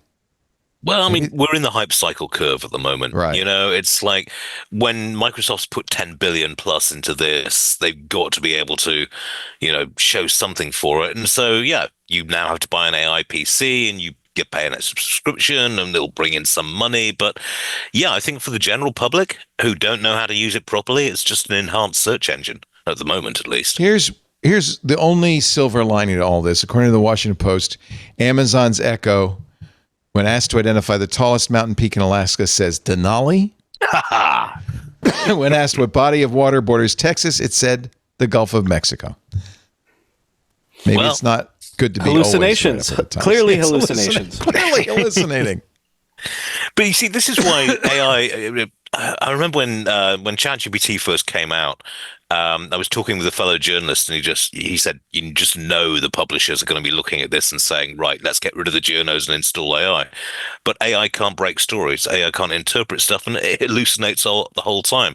Right. And until they solve that problem, then it's widespread adoption without the specialized knowledge. It's not going to happen. Again, the thing that somebody smarter than me, and I can't remember who it was, said recently is like, okay, yes, it's the greatest intern you've ever known. It has ingested all of human knowledge that we've put online, et cetera, et cetera. But have we yet seen one thing where it's like, hey, this is a new compound? And I know that there are startups that believe that. We have. Yeah, I mean, we have. It has created theoretical new compounds, but at the same time, this is kind of controversial because some scientists are saying, actually, that's never going to work just because you say it's going to be. No, most of it may not, but some of it may. They're doing protein folding. Remember when you wait. But Leah, what I'm saying is that that's still pattern matching versus something that is it's completely... Move 37. Okay, we are breaking through now, and that's exactly the point of this reinforcement learning, is getting past the regurgitation point to the point where it can do creative, generative stuff. And I think we are. This is debatable, but I think we're starting to get there. To bring it back to fusion, okay, I need the AI to say to me, okay, by the way, the reason you haven't figured out fusion yet is because y'all haven't thought of this and that and the other thing. Right. It has to do something that a human hasn't done. That was the whole point of that Go anecdote, is that Move 37 was something no human would ever have thought of. But by using reinforcement learning, it could actually create and do something that a human hadn't done ever before. All right, I await fusion. Yeah, well, I do too. You know what? If you could have one invention that would change the world, it's not quantum computing. It's fusion. It's fusion, for sure. Yeah. Would change everything. The Echo devices aren't going to do that, though. No. Wouldn't that be funny?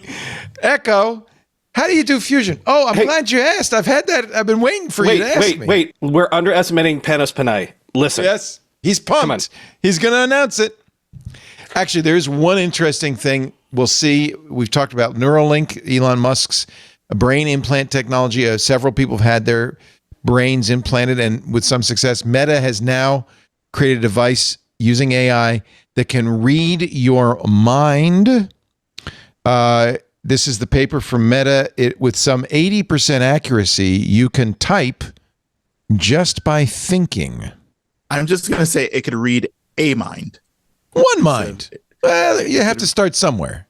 Yes. So brains and are actually, different. This could be of huge value to a variety of people with variety of neuro-linguistic problems. Here's a terrifying video from Meta of a woman getting her mind read. She's got a giant thing on her head. Look, this isn't going to scale yet, but that's a big breakthrough. Okay. I think there's stuff going on. Stuff is changing. It all starts very rudimentarily, but eventually these little steps become milestones. I'm hopeful. I'm excited about the future. I don't want to be like you, Ian, just, a curmudgeon, denying, cynical about everything. Do you get optimistic at all, Ian, about any of this stuff? Oh, you're muted. I see. Ian. There we go. Yeah. Nope, you're still muted. You just I don't know what's going on. He's so pessimistic. I was going to say, like, I have ADHD, and if this was hooked up to me, it would just be printing random things all of the time. It would not make sense. Oh, but it'd be great, wouldn't it? It'd be like that dog with the 40 tennis balls. You could write 2 novels at once. Yes, but there's some editing that happens that in order to be understandable, which that's why I was saying it doesn't. It read a brain. Editing. It may not work on everyone. Yeah. You're still muted, Wesley, Ian. it's great to see you. Wesley Faulkner, Wesley83.com. Thank goodness the lightning, very, very frightening, didn't take you off a second time. We're glad you were here. Appreciate everything you do. It's great to see you, my friend. Sorry you're going to miss South by. There'll be a lot of people in Austin disappointed. Yeah, I'm sure they'll be fine. I'm more curious about how it's gonna be as an event over the next few years, because the convention's not supposed to be done until 2029, maybe. Yikes! Maybe I guess you can't change South by to another venue. You can't move it out of Austin. In other words, you couldn't. Could you do it in another city? Would it be the same? I mean, think about the amount of miles and steps you have to put in just to go in any way. It would be better if they just let's just do it in Vegas or whatever. Yeah, move it. Just until the center's done. Yeah. Yeah. Because I got to get my queso, man. You can still go to Texas. That's a good point. I don't have to wait. All right. Thank you, Wesley. Great to have you. Ian Thompson, it's so nice to see you. TheRegister.com. He's still muted, but, sometimes. Give him time. It might be a hardware mute to see if there's a switch. This is not How's that? I dreamed of it. There you are. Perfect. Yes. Bingo. Sorry, new set of headsets. So. It's good. It's like new boots and panties. It's time to celebrate. I think that's wonderful. Okay, I haven't heard that expression before, but I'm hoping it isn't relevant to me. It's from I thought Austin, it was a Texas. Britishism. All right, never mind. It was a different Ian Drury. Never mind. Yes, and the blockheads. Yes, and the blockheads. Hit us with your rhythm stick. What should we look for, Ian Thompson, in the register.com in the near future? Oh, well, I mean, we're keeping an eye on what's going on in government, obviously, because that's kind of weird. But on the enterprise side, we've got a lot of big announcements coming up from the chip makers. And I suspect there's going to be some really interesting news coming down the line in a couple of weeks' time. Very good. A little tip from theregister.com. Thank you, Ian. Brian McCullough, every day, Tech Meme Ride Home podcast. It wasn't supposed to be the weekends, but you just couldn't stop, could you? Well, only 2,000 times. We're going to do it a week from tomorrow, our 2,000th episode. That's exciting. If you like tech news in 15 minutes, a little pill, a daily dose. February 24th. Tune in for episode 2,000. Congratulations. That's a big milestone. Well done. Oh, thanks. Yeah, we'll do something special for it, not on that day, but because we got to do the news that day. Yeah, got to do the news. Just like us, except we don't really care about the news. We just do whatever suits us. I will be back again Tuesday for Mac Break Weekly. Security Now with Steve Gibson. Wednesday, Windows Weekly. And of course, the brand new Intelligent Machines. We've got a great guest. We're going to find out where all of this stuff is going. What AI is analyzing all this stuff coming off of my wrist. I hope you'll join us for that. We do Twit every Sunday afternoon, 2 p.m. Pacific, 5 p.m. Eastern. That's 2200 UTC. As I said, you can watch us live, but really it's a podcast. So get your copy, audio or video, Sunday night after we've edited it all up. Thanks to Kevin King for doing that. You can get it at the website, twit.tv. There's a YouTube channel dedicated to This Week in Tech. And, of course, the best way to get it is subscribe in your favorite podcast client so you get it automatically just in the nick of time for your Monday morning commute. Thank you to our technical editor, technical director, and producer, Benito Gonzalez. Is Kevin editing it tonight, Benito? I think so. Kevin King, our editor. Executive producer, my dear wife, Lisa Laporte. Thank you all for joining us. As I have said now, we don't have 2,000 episodes, Brian, but we are going to have our 20th anniversary in April. Ooh. 20 years doing the same damn thing. Boy, is my butt tired. Oh, good grief. Thank you for joining us. We'll see you next time. Another Twit is in the can. This is amazing.